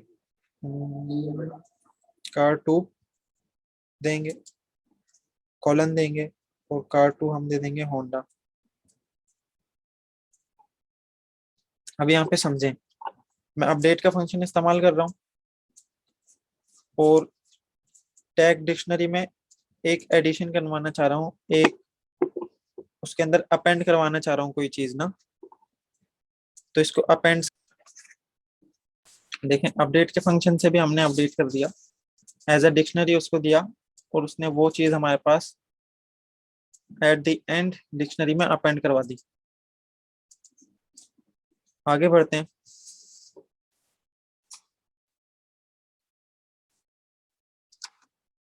ये फंक्शन हमने देख लिया है एटम का कि भाई किस तरीके से हम डिक्शनरी में कोई चीज को किस तरीके से ऐड करवा सकते हैं। अपडेट भी देख लिया है कि भाई उसके अंदर जब हम कोई चीज ऐड करवा रहे होंगे तो डिक्शनरी के फॉर्म में देंगे, या आप देख रहे हैं दो पैरेंथेसिस हमारे पास अपने कर्ली ब्रेसेस आ रहे हैं, कर्ली ब्रेसेस के अंदर डबल इन्वर्टेड कॉमास में कलर है, बीच में कोलन का साइन है, फिर दोबारा डबल इन्वर्टेड कॉमास में रेड साइन है। तो ये हमारे पास की हो गई, ये हमारे पास वैल्यू हो गई। आगे बढ़ते हैं। किसी भी डिक्शनरी में से एटम को रिमूव किस तरीके से किया जाए? तो रिमूव जिस तरीके से हम सेट में करवाते हैं पॉप के मदद से, उस तरीके से हम डिक्शनरी में भी रिमूव करवाएंगे। इसको हम देखते हैं आगे। पहले हम देख लें कि हमारे पास जो है ना फील्ड में क्या क्या चीजें आगे मौजूद हैं। ये देखें, डिक्शनरी में से कोई भी चीज में किस तरीके से रिमूव करवाऊंगा? मैं इस तरीके से रिमूव करवाऊंगा कि भाई मुझे मॉडल यहाँ से रिमूव करना है। ये मेरे पास डिक्शनरी है और मुझे मॉडल रिमूव करना है, तो मैं क्या करूंगा, मैं डिक्शनरी का नाम लिखूंगा, पॉप का फंक्शन लिखूंगा और जो चीज मुझे रिमूव करनी है उसका नाम लिखूंगा एज अ की। मैं वैल्यू नहीं दूंगा यहाँ पे, मैं दूंगा उसको उसकी की, उसकी वैल्यू भी रिमूव हो जाएगी। आगे बढ़ते हैं, इसको हम अभी रन करते हैं इस चीज को। मेरे ख्याल से आपको वैसे समझ आ गया होगा। जब मैं ये चीज दूंगा तो ये पूरी की पूरी वैल्यू हमारे पास रिमूव हो जाएगी और हमारे पास सिर्फ ब्रैंडफोर्ड और ईयर 1964 मौजूद होगा।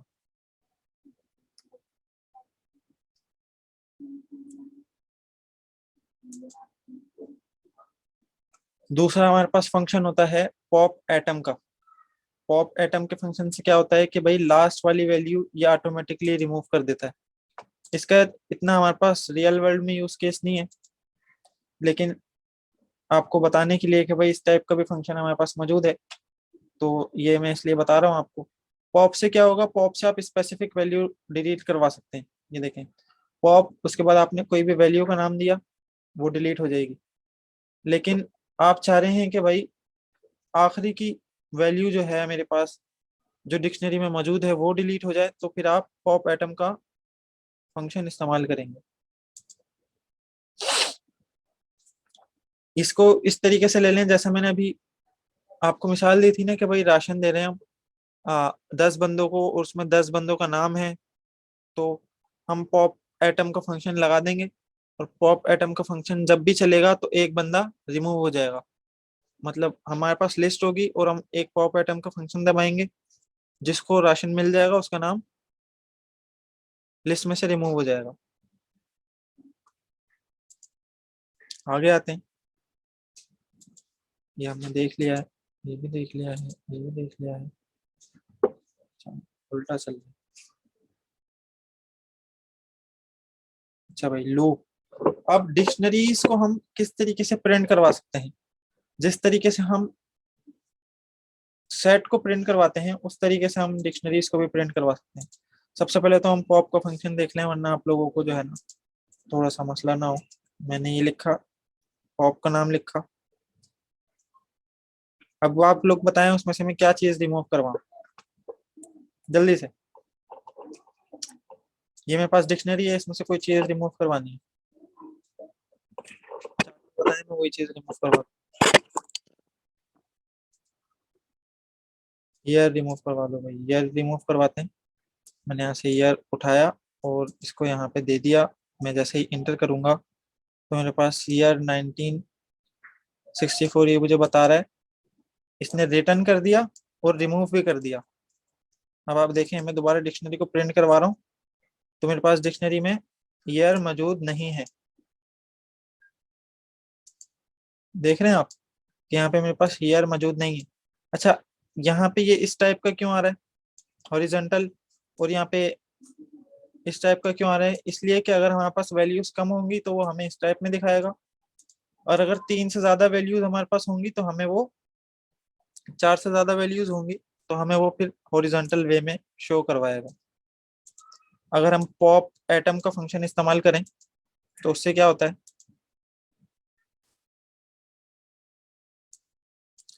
हमारे पास लास्ट वैल्यू है car2, तो देखें इसने car2 last value automatically remove कर दी है और हमारी नई जो डिक्शनरी है इस फंक्शन के बाद वो विदाउट car2 के है। अपनी डिक्शनरी को मुझे प्रिंट करवाना है तो उसको इस तरीके से प्रिंट करवा सकते हैं। ये मैंने डिक्शनरी का नाम लिखा, सही। अब डिक्शनरी में से मुझे फोर्ड, मस्तंग और सुजुकी को प्रिंट करवाना है, तो मैं क्या करूंगा, फोर का फंक्शन इस्तेमाल करूंगा। मैं बोलूंगा 4x, एक वैल्यू है x, x उठो, चेक करो किसमें, टैग डिक्शनरी में, और उधर से मेरे पास x प्रिंट करवा दो। फोर के लूप पे आप लोग थोड़ा सा कंफ्यूज ना हो, इसको हम आगे देखेंगे। तो इसने क्या किया, मेरे पास तमाम कीज प्रिंट करवा दी। x उठ के गया, उसने पहली वैल्यू उठाई, उसको प्रिंट करवा दिया। दूसरी की उठाई, उसको प्रिंट करवा दिया। तीसरी की उठाई, उसको प्रिंट करवा दिया। समझ रहे हैं? अगर मैं चाहता हूं कि भाई मेरे पास ये कीज प्रिंट ना हो, मेरे पास जो है इसकी जगह वैल्यूज प्रिंट हो, तो मैं क्या करूंगा, मैं वैल्यूज का फंक्शन दे दूंगा यहाँ पे। वैल्यूज का फंक्शन में जैसे इंटर करूंगा, वैल्यूज में एस लगाना भूल गया, देखें। अब इसने क्या किया, इसने तमाम वैल्यूज हमें रिटर्न कर दिया हमारी डिक्शनरी की। अगर तो मैं यहाँ पे, एक सेकंड, मैं दोबारा अपनी डिक्शनरी को जो है ना प्रिंट करवाता हूँ ताकि आप लोगों को नजर आए। अगर तो मैं यहाँ पे जो है ना कोई भी वैल्यू नहीं दूंगा तो वो डायरेक्ट की उठा रहा होगा, और अगर मैं यहाँ पे स्पेसिफिकली डिफाइन कर दूं कि भाई कीज ही लाओ, तो फिर वो मुझे कीज आप प्रिंट करके दिखा रहा होगा। पैरेंथेसिस का इस्तेमाल करना ना भूलें। देखिए अब मेरे पास तमाम कीज आ रही हैं, वैल्यूज का फंक्शन का इस्तेमाल कर रहा हूँ तो तुम्हारी तमाम वैल्यूज आ रही हैं। और अगर मैं चाहता हूँ कि कीज भी आए और वैल्यूज भी आए, वो तमाम एक साथ प्रिंट हो, तो मैं क्या करूंगा, मैं डॉट एटम का इस्तेमाल करूंगा।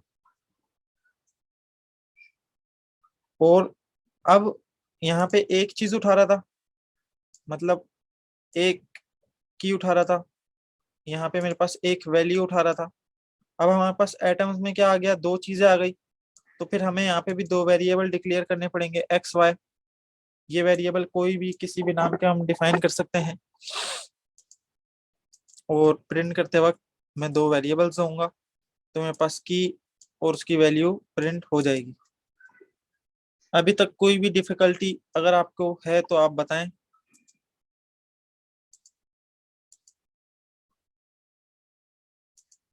देखें यहाँ पे सिर्फ की हो रही थी, तो की में सिर्फ एक ही वैल्यू आ रही थी एक वक्त में, सही।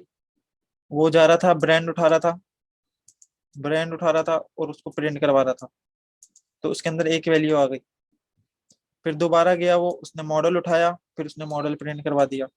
फिर तीसरी दफा गया, फोर, सही। फोर की खसूसियत है कि ये हर दफा जाता है, किस में जाता है, टैग डिक्शनरी में जाता है। उसकी क्या उठानी है, कीज उठानी है, उसने फिर कार उठाई और उसको प्रिंट करवा दिया। एटम में हमने ये दो एक्स वाई क्यों लिए, वो इसलिए लिए क्योंकि अब ये एक्स उठ के गया, तो एटम हमारे पास क्या क्या रिटर्न करता है, हमारे पास एटम दो चीजें रिटर्न करता है।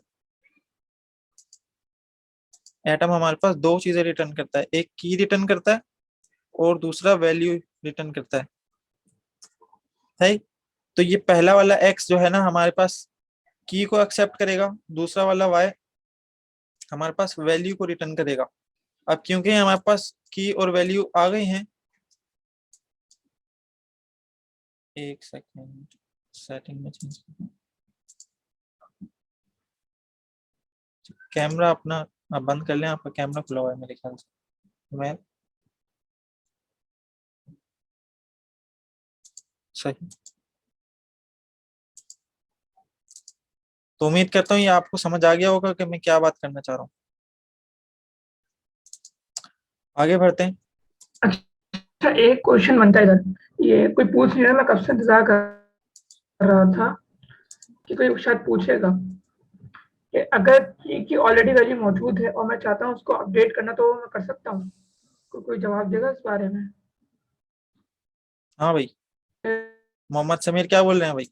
मोहम्मद समीर बोल रहे हैं कि, मोहम्मद समीर का सवाल मैं रिपीट करता हूँ कि मौजूद है और मैं चाहता हूँ उस वैल्यू को अपडेट हाँ बिल्कुल बिल्कुल क्या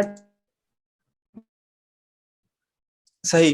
देखिए मोहम्मद समीर का सवाल ये है कि हमारे पास ब्रांड मौजूद है और मैं चाह रहा हूँ यार ये ब्रांड अपडेटेड हो जाए। सही, मॉडल मेरे पास मौजूद है, मॉडल की वैल्यू अपडेट किस तरीके से कर सकते हैं हम? तो कोई हमें ये बताएगा चार्ट के अंदर कि यार मुझे ब्रांड का फोर्ड से हटा के यहाँ पे मुझे होंडा लगाना है। बेसिकली की वैल्यू अपडेट करनी है, तो की वैल्यू किस तरीके से अपडेट करेंगे?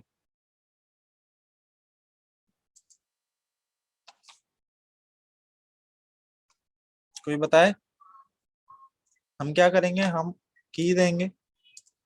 सही, हमने की दी इस तरीके से। अब आप चेक करें कि अपडेट किस तरीके से करनी है वैल्यू। मैंने वैल्यू दी, अपनी की दी, की मुझे वैल्यू अपडेट करनी है। तो अभी फोर्ड है, फोर्ड से मैं क्या करना चाह रहा हूँ, मैं होंडा करना चाह रहा हूँ। तो मैं अगर इसको होंडा देके रन कर दूंगा तो वो मेरे पास ऑटोमेटिकली वैल्यू को अपडेट कर देगा। और देखें यहाँ पे मेरे पास ब्रांड क्या हो गई, होंडा हो गई। अगर ये मेरे पास ब्रांड के नाम से कोई की मौजूद ही नहीं होगी तो वो क्या करेगा, वो अलहदा से हमारी डिक्शनरी में चीज को अपेंड कर देगा। ये देखें, अगर मैं यहाँ पे ब्रांड्स कर दूं तो ब्रांड्स तो दूसरा कीवर्ड है। सही, हमारे पास ब्रांड मौजूद है ना, तो वो क्या करेगा, अब दोबारा देखें, अब हमारे पास एक चीज और ऐड हो गई ब्रांड्स के नाम से। और अगर मैं इसी ब्रांड को मॉडिफाई करना चाहूँ, इसकी जगह मैं लिखना चाहूँ कि भाई कोई नाम बताएं। मैंने भाई FX लिख दिया, मैंने इंटर किया, इंटर किया। अब देखें यहाँ पे हमारे पास इस की वैल्यू अपडेट हो गई। तो मैं उम्मीद करता हूँ कि आप लोगों को ये समझ आ गया होगा। आगे बढ़ते हैं। ये हमने तमाम चीजें देख ली हैं कि भाई डिक्शनरी को किस तरीके से हम प्रिंट करवा सकते हैं, की मदद से, वैल्यूज की मदद से, एटम्स की मदद से। ये देखें, की अगर मैंने लिखा तो सिर्फ कीज आएंगी, एटम लिखूंगा तो सिर्फ एटम्स आएंगे। किसी भी डिक्शनरी को किस तरीके से कॉपी किया जाए, मैं समझ सकता हूँ आप लोग ये समझ रहे होंगे कि यार जो हम चीजों को लेके चल रहे हैं इससे थोड़ा सा आप लोग बोर हो रहे होंगे, लेकिन बोर ना हो, ये हम छोटी छोटी चीज जो है ना आपको समझा रहे हैं, ये आपके आगे बहुत ज्यादा काम आने वाली है अगर तो आप इनको नोट कर रहे हैं। अगर आप इन चीजों को नोट नहीं करेंगे ना तो आपको जब फिर आप रियल वर्ल्ड में काम कर रहे होंगे ना किसी डिक्शनरी पे, अभी आपको डिक्शनरी की अहमियत का अंदाजा नहीं हो रहा होगा। अभी मैं आपको आखिरी में बताऊंगा डिक्शनरी की अहमियत, तो फिर आपको पता चलेगा अच्छा डिक्शनरी को हम इसलिए इस्तेमाल कर रहे हैं। तो डिक्शनरी पे फंक्शंस को मुख्तलिफ किस तरीके से इम्प्लीमेंट कर रहे हैं हम ये देख रहे हैं इतनी देर से। तो हम सारी बात कर रहे हैं कि भाई हमारे गेट के फंक्शन से आ जाए, सिर्फ की आ जाए, सिर्फ वैल्यू आ जाए, अपेंड हो जाए, डिलीट हो जाए, तो ये आगे एक कतरा कतरा बन के दरिया बनेगा।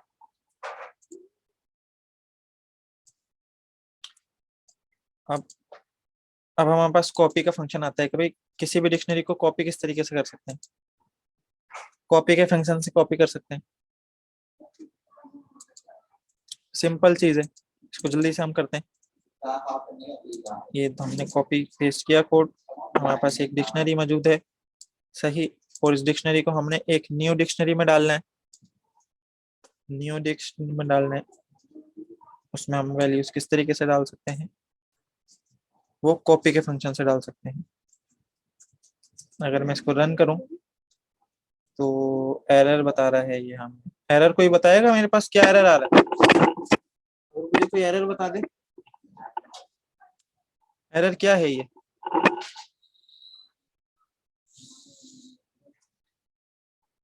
एक्टिव नहीं है मेरे ख्याल से आप लोग।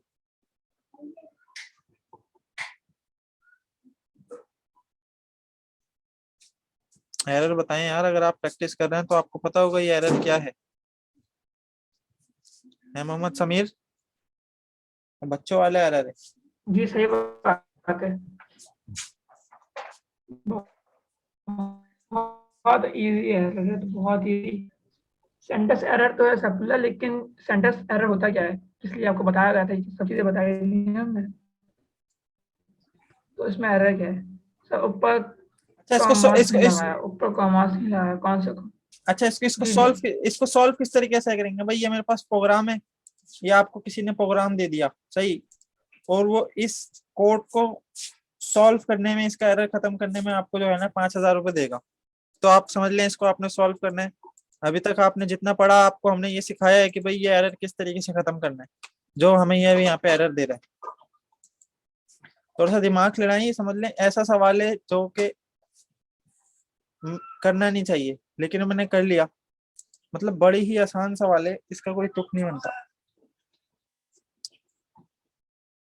कॉमाज नहीं लगाए, चले मैं बता देता हूँ, अभी तक किसी ने रिप्लाई नहीं दिया। हमने यहाँ पे एक ऐसी स्टेटमेंट को इस्तेमाल किया है जिसका कोई काम ही नहीं है। बेसिकली इसको हमें यहाँ पे कमेंट करना था। पाइथन तो सिर्फ उन स्टेटमेंट को देखेगा ना जिसपे उसको वर्क करना है, समझ रहे? तो make a copy of dictionary with the copy method, तो ये तो हमारे पास कमेंट था जो कि हम यहाँ पे समझने के लिए इस्तेमाल कर रहे हैं, और हमारे कोड में ये एरर आ गया।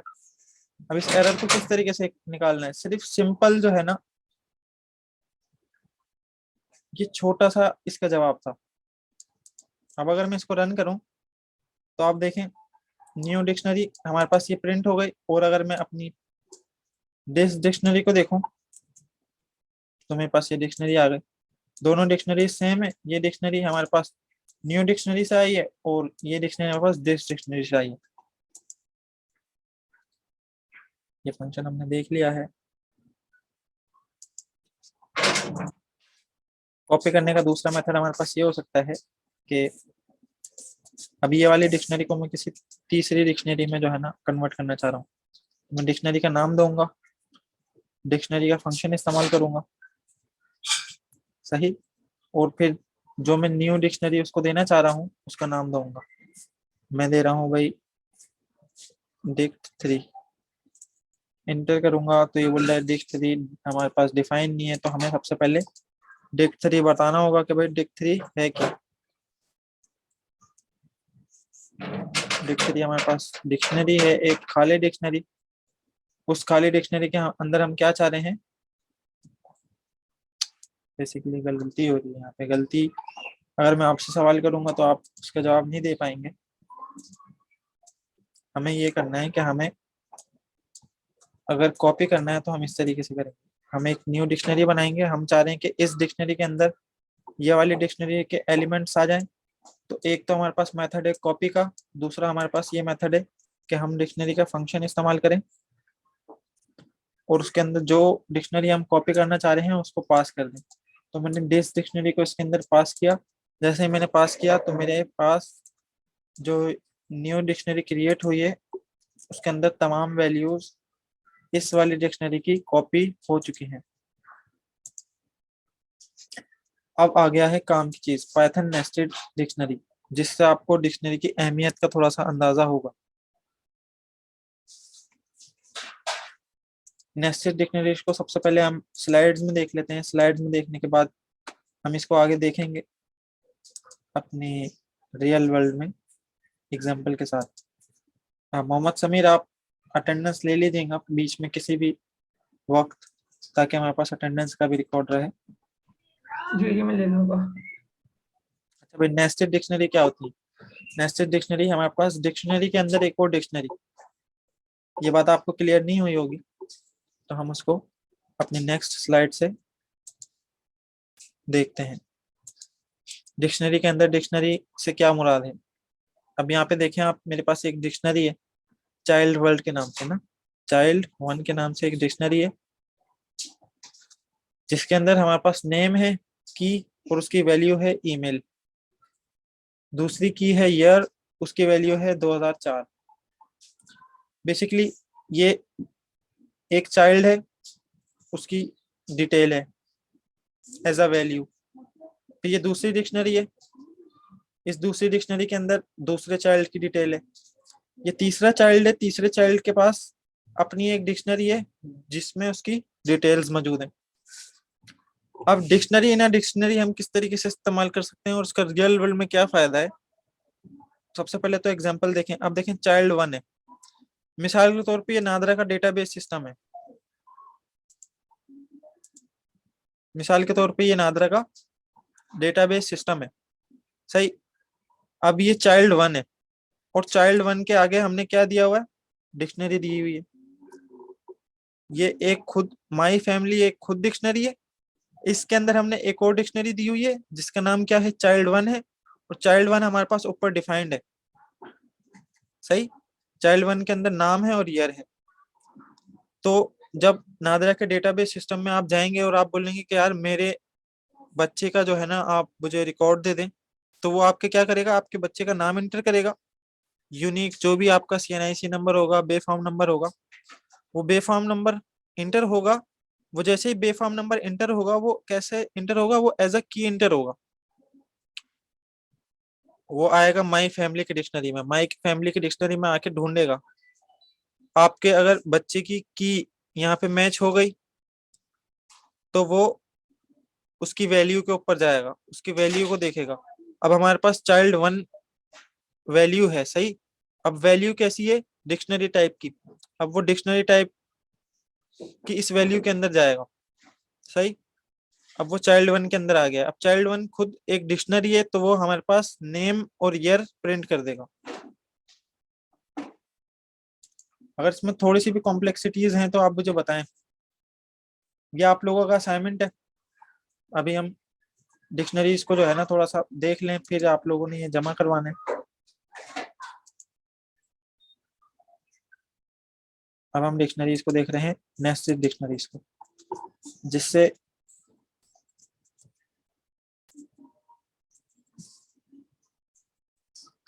सही भाई। एक मैंने कमेंट कर दिया नेस्टेड डिक्शनरी। आप जब भी काम करें तो आप अपनी एक हेडिंग बनाएं कि आप क्या काम कर रहे हैं और उसके बाद अपना काम स्टार्ट करें। तो इससे आपको ये फायदा होगा कि आप जब दोबारा उसी चीज पे काम करने आएंगे ना, तो आपको पता होगा कि आपने लास्ट टाइम जो है ना वो क्या काम किया था। अभी सबसे पहले तो हम यही वाली एग्जांपल लेते हैं भाई। इनको एक काम करो कि ना मार्क डाउन के हवाले से बता दो कि अच्छा हेडिंग किस तरह बनती है मार्क डाउन के अंदर, ताकि ये और अच्छे से समझ लें। अच्छा भाई, और अच्छे से आपने करना है तो इस तरीके से करना है। देखें मैंने यहाँ पे लिखा नेस्टेड, सही, डिक्शनरी। अब मैं इसको हेडिंग बनाना चाह रहा हूँ। मैं इस सेल पे मैंने क्लिक किया, सेल पे क्लिक करने के बाद मैं ऊपर आया। यहाँ पे क्या लिखा हुआ है, कोड लिखा हुआ है। कोड पे मैंने क्लिक किया, मेरे पास ड्रॉप डाउन मेन्यू ओपन हो गया। अब मैं इसको क्या करता हूँ, हेडिंग पे क्लिक करता हूँ, सही, और ओके कर देता हूँ। तो मेरे पास ये क्या हो गया, अब मैं सेल को रन करता हूँ, ये मेरे पास हेडिंग बन गई, सही। दोबारा इस पे क्लिक करता हूँ। आप अगर 2 हैशेस का साइन दे देंगे तो ये लेवल 2 की डिक्शनरी बन जाएगी। अगर 3 हैशेस दे देंगे तो ये और छोटी हो जाएगी।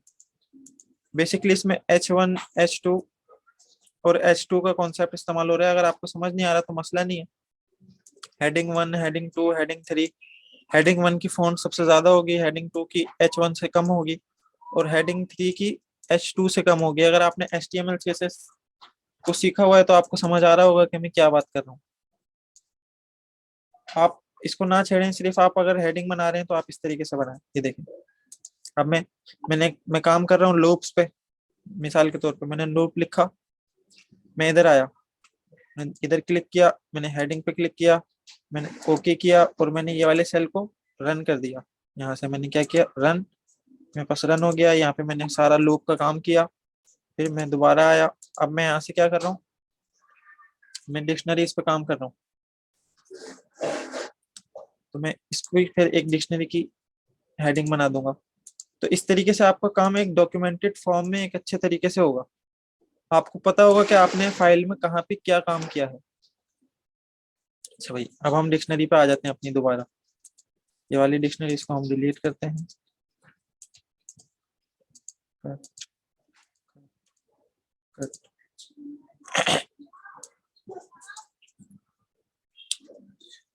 थोड़ा सा स्मॉल करते हैं।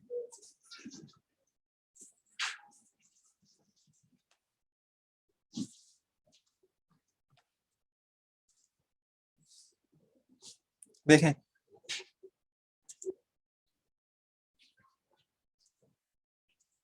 और इसको ना आसान करते हैं।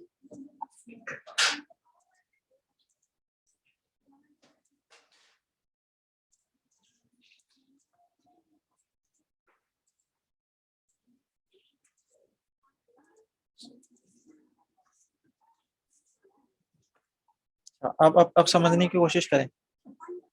ये मेरे पास एक डिक्शनरी है जिसके अंदर की और वैल्यू है, दूसरी डिक्शनरी है जिसके अंदर भी की और वैल्यू है, और तीसरी डिक्शनरी है जिसके अंदर की वैल्यू है।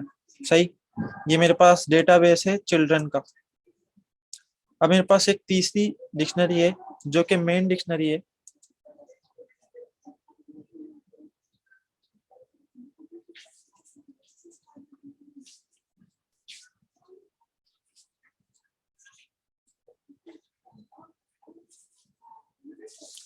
सही में मैं असल में चार्ट पढ़ रहा था, इसको कंटिन्यू करते हैं। अब ये तीन डिक्शनरीज आ गई, ये हमारे पास मेन डिक्शनरी है। अब ये एक डिक्शनरी की है और इसकी वैल्यू है, जैसे कि ये की है और ये वैल्यू है। लेकिन यहाँ पे हमारे पास क्या चेंजेस हैं, हमारी इस की के आगे एक पूरी डिक्शनरी है। तो डिक्शनरी, ये देखिए एक डिक्शनरी, उसके अंदर एक डिक्शनरी, इसको हम क्या कहेंगे, nested dictionary. Dictionary inside a dictionary को हम नेस्टेड डिक्शनरी कहते हैं। इससे हमारे पास ये फायदा होता है कि अगर हम चाइल्ड 1 रिटर्न करेंगे माय फैमिली के अंदर, तो हमें चाइल्ड 1 का पूरा डेटाबेस रिटर्न हो जाएगा। अब हम इसको रन करते हैं और हम सबसे पहले तो चाइल्ड 3 का नाम मालूम करना चाह रहे हैं। मैंने चाइल्ड 3 लिखा और चाइल्ड 3 का मैं सिर्फ नाम मालूम करना चाह रहा हूँ, तो मैं क्या करूंगा, मैं नेम डाल दूंगा और इंटर करूंगा, तो मुझे मेरे पास नाम आ जाएगा लेनस। सही, अभी ये सिर्फ चाइल्ड का सिर्फ नाम आया है। अब मैं चाह रहा हूँ कि चाइल्ड 3 की पूरी हिस्ट्री आ जाए मेरे पास, उसका एड्रेस, नाम, ईयर। तो मैं माई फैमिली में आऊंगा और ये मेरे पास मेन सिस्टम है। मेन सिस्टम मैंने बना लिया है। मेन सिस्टम में मैं चाइल्ड 3 का नाम यहाँ पे पास कर रहा हूँ। अब देखें चाइल्ड 3 का नाम भी आ गया मेरे पास और ईयर भी आ गया। इसको थोड़ा सा और आसान करते हैं, हम एक डेटाबेस सिस्टम बनाते हैं, एक समीर का सिस्टम बनाते हैं। समझ लें समीर है, सही, समीर की हम एक डिक्शनरी बना रहे हैं। समीर का नाम,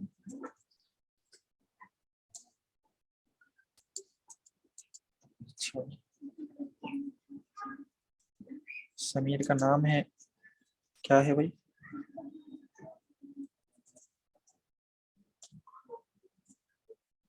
और समीर की एज है कोई ना कोई,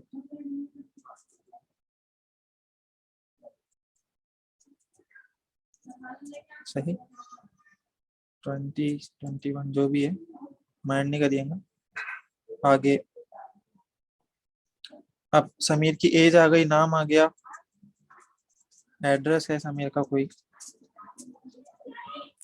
सही,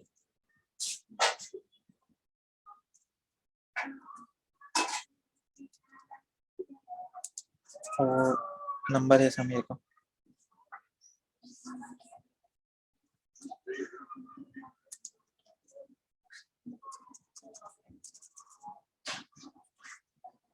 कोई भी नंबर है मिसाल के तौर पे। ये मैंने रन कर दिया, मेरे पास एरर क्या आया है, मेरे पास एरर ये आया है कि मैंने हर वैल्यू और की के बाद कॉमन ही दिया। उसको अगर मैं सॉल्व कर दूंगा तो मेरे पास एरर नहीं आएगा।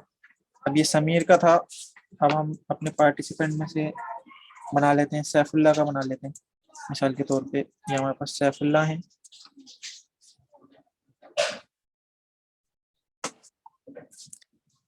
यहाँ पे हमारे पास क्या आएगा, सैफुल्ला। सैफुल्ला भाई हमारे पास ऐसे ही डाल रहे हैं हम, और इनका नंबर है फ़ोन नंबर 456। सही, एक और बना लेते हैं, उसके बाद हम अपनी इस चीज़ को रन करते हैं। जुबैर ले लेते हैं, तीसरा बंदा हम क्या करते हैं, जुबैर को ले लेते हैं।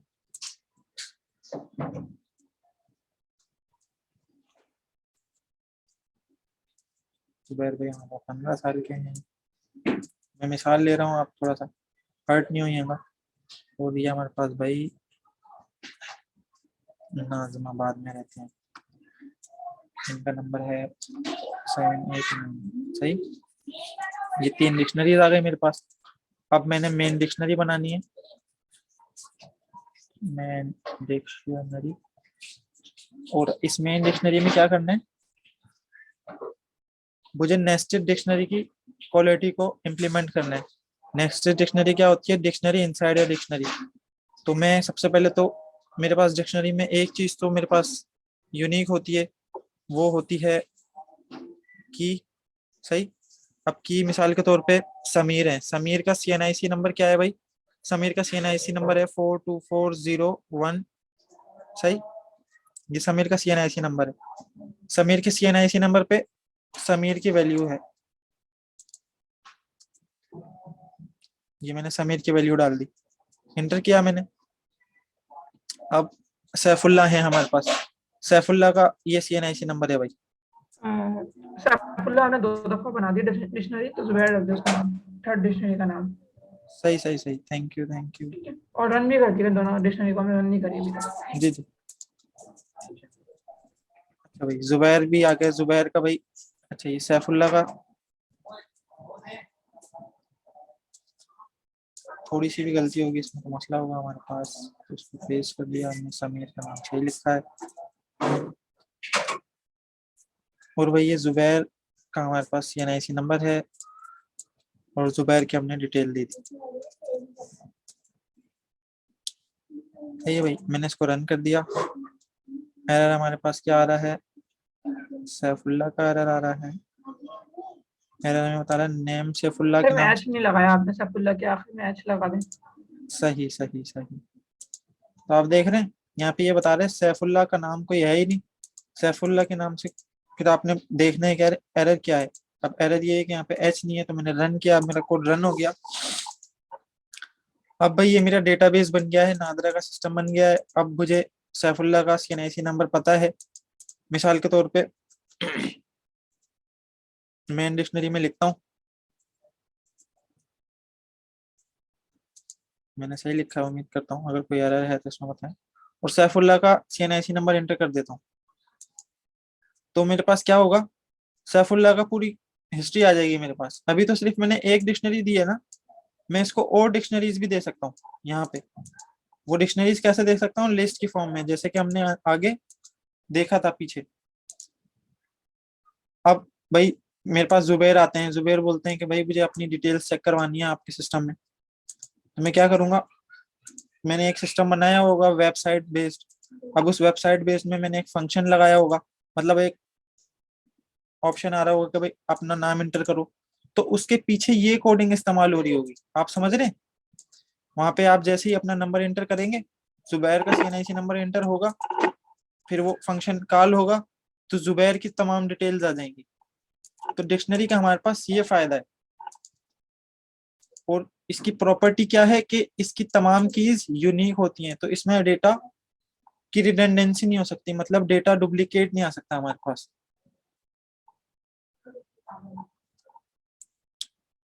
हाँ भाई, हमारा टॉपिक मेरे ख्याल से आज का कंप्लीट हो गया है। तो अभी तक आपका कोई भी सवाल हो तो आप करें। चार्ट में हमारे पास मोहम्मद समीर मौजूद हैं। बाकी अगर आप वॉइस में कोई भी सवाल करना चाहें तो आप वो मेरे से कर सकते हैं।